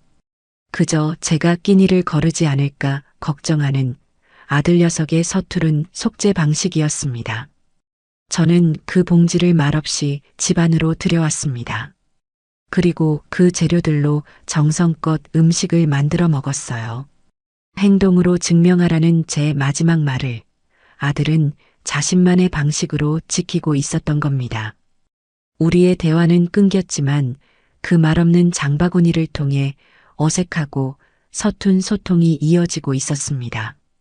고맙다는 말도 그만하라는 말도 하지 않았습니다. 그저 아들의 행동을 묵묵히 지켜보며 그가 조금씩 어른이 되어가는 과정을 지켜볼 뿐이었습니다.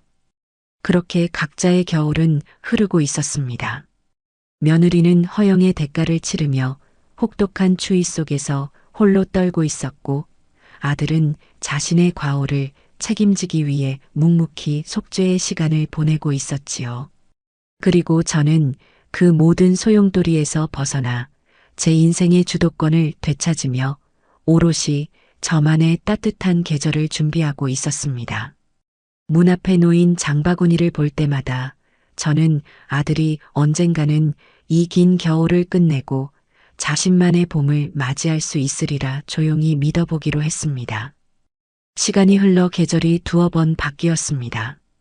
아들이 매주 문 앞에 걸어두고 가는 말없는 장바구니는 익숙한 의식이 되었지만 이 어색한 관계를 계속할 수는 없다는 생각이 들었어요. 아들이 죄책감에서 벗어나 온전히 자기 인생을 살게 하려면 제가 먼저 더 큰 걸음을 내디뎌야 했습니다. 그러던 어느 날 TV에서 거대한 크루즈선이 세계를 항해하는 모습을 보았습니다. 평생 아들 하나만 바라보며 희생하고 살았는데 이제 그 짐을 내려놓았으니 남은 인생은 온전히 나를 위해 살아봐도 되지 않을까 하는 마음이 강하게 일었어요. 다음 날 저는 난생 처음 혼자 대형 여행사를 찾아갔습니다. 그리고 제 인생에서 가장 대담한 결정을 내렸지요. 세계 일주 크루즈 가장 길고 멀리 가는 걸로 예약해 주세요. 90일간 5대양 6대주를 항해하는 꿈 같은 여정이었어요. 평생 모은 돈의 상당 부분을 써야 했지만 이것은 과거의 저와 완벽하게 작별하고 새로운 저로 태어나기 위한 가장 큰 투자였습니다. 저는 망설임 없이 여행을 결제했습니다. 집으로 돌아와 아들에게 단호한 어투로 짧은 문자를 보냈습니다. 석 달 여행 간다. 이제 문 앞에 물건 그만두고 가거라. 아들이 서운해하거나 매달리면 어쩌나 잠시 걱정했지만 그것은 기우였습니다. 곧바로 온 답장은 제 마음을 울렸어요. 몸 건강히 행복하게 다녀오세요. 사랑합니다. 그 짧은 문장을 읽는 순간 눈에서 뜨거운 눈물 한 방울이 떨어졌습니다. 아들은 제 결정을 온전히 존중해 주었어요. 이것은 과거에 대한 용서가 아닌 건강한 경계선 위에서 나눈 미래를 향한 화해였습니다. 저는 그래. 너도 건강해라. 고 답장을 보냈습니다. 출항 당일 인천항은 새로운 시작에 대한 기대로 북적였습니다. 배웅 나온 동생 민희는 눈물을 글썽였지만 저는 웃으며 등을 두드려 주었어요. 아들에게는 일부러 오지 말라고 했습니다. 이것은 슬픈 떠남이 아닌 기쁜 출발이어야 했으니까요. 거대한 크루즈선은 마치 하얀 성체 같았어요. 긴 탑승교를 건너 배 안으로 들어서니 모든 것이 꿈만 같았습니다. 제가 배정받은 객실은 작지만 아늑했고 창밖으로는 분주한 항구의 모습이 그림처럼 펼쳐져 있었지요. 평생을 누군가의 아내, 어머니, 시어머니라는 이름으로 살아온 제 삶을 되돌아보았습니다. 부웅. 웅장한 백고동 소리가 울리고 저는 갑판으로 나갔습니다. 많은 사람들이 멀어지는 육지를 향해 손을 흔들었지만 저는 그저 제 과거가 한 점이 되어 사라질 때까지 묵묵히 바라볼 뿐이었습니다. 배가 망망대해로 접어들었을 때 어디선가 펑 하는 경쾌한 샴페인 소리가 들려왔어요. 그 소리에 제 마음속 마지막 응어리마저 터져나가는 기분이었습니다. 더 이상 저는 누군가에게 얽매인 존재가 아니었어요. 제 인생의 운전대를 되찾은 온전한 나 박연숙이었습니다. 나는 내 마음의 방 주인으로 돌아왔다. 저는 작은 목소리로 움츠렸습니다. 이 긴 싸움의 끝은 복수가 아닌 나의 완벽한 행복과 자유의 시작이었습니다. 크루즈 위에서의 하루하루는 선물 같았습니다. 아침에 눈을 뜨면 지중해의 푸른 바다가, 때로는 알래스카의 거대한 빙하가 저를 맞았어요. 혼자라는 어색함은 금세 편안함으로 바뀌었습니다. 누구의 눈치도 볼 필요 없이 오로지 제가 원하는 것을 하며 시간을 보냈지요. 낯선 시간과 공간 속에서 지난 세월의 아픔은 파도처럼 희미해져 갔습니다. 며느리에 대한 분노도 아들에 대한 슬픔도 아주 먼 옛날의 일처럼 아득하게 느껴졌어요. 그들을 용서한 것은 아니었지만 더 이상 그들이 제 인생을 휘두르도록 내버려 두지 않을 평온을 얻게 된 것이지요. 여행 막바지 캐나다의 작은 항구 도시에 잠시 정박했습니다. 거리를 구경하다 한 생선 가게 앞에 주렁주렁 매달린 말린 생선을 보았어요. 아들이 유독 좋아하던 과메기가 떠올랐습니다. 문득 그 녀석이 어떻게 지낼까 궁금해졌어요. 저는 근처 가게에서 엽서 한 장을 사서 아주 짧은 편지를 썼습니다. 과메기 제철되면 같이 먹자. 건강해라. 그것이 전부였습니다. 미안함도 그리움도 담지 않았어요. 그저 우리는 여전히 가족이라는 사실을 확인시켜주는 담담한 농담 같은 것이었습니다.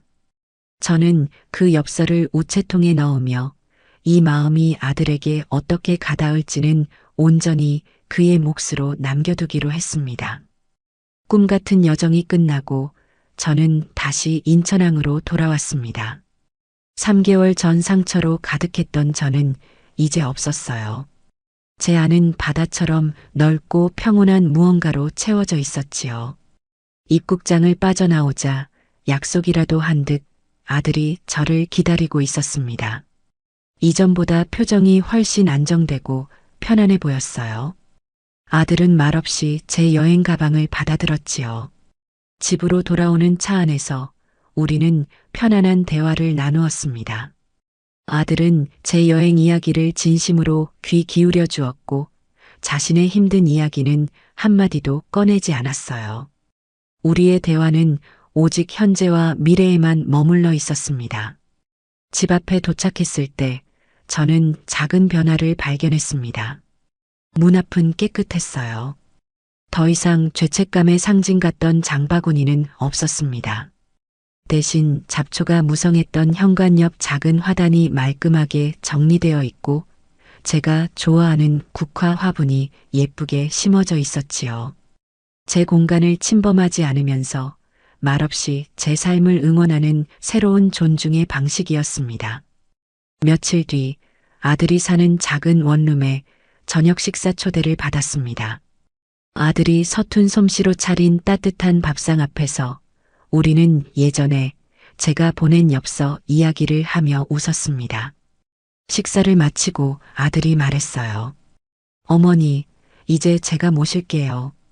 그 말은 더 이상 과거처럼 어미에게 기대려는 나약한 의존이 아니었습니다. 한 명의 독립된 어른으로서 함께 걸어가자는 든든한 제안이었지요. 저는 말없이 웃으며 고개를 끄덕였습니다. 그날 밤 집으로 돌아와 창밖의 달을 보았어요. 길고 길었던 싸움이 끝났습니다. 진정한 사이다의 끝은 통쾌한 복수가 아니라 이렇듯 따뜻하고 평온한 일상의 회복이었습니다. 저는 제 인생의 운전대를 완벽하게 되찾았고 제 아들은 비로소 어른이 되었습니다. 우리의 진짜 이야기는 서로를 존중하는 두 명의 어른으로서 바로 오늘부터 새로 시작되고 있었습니다.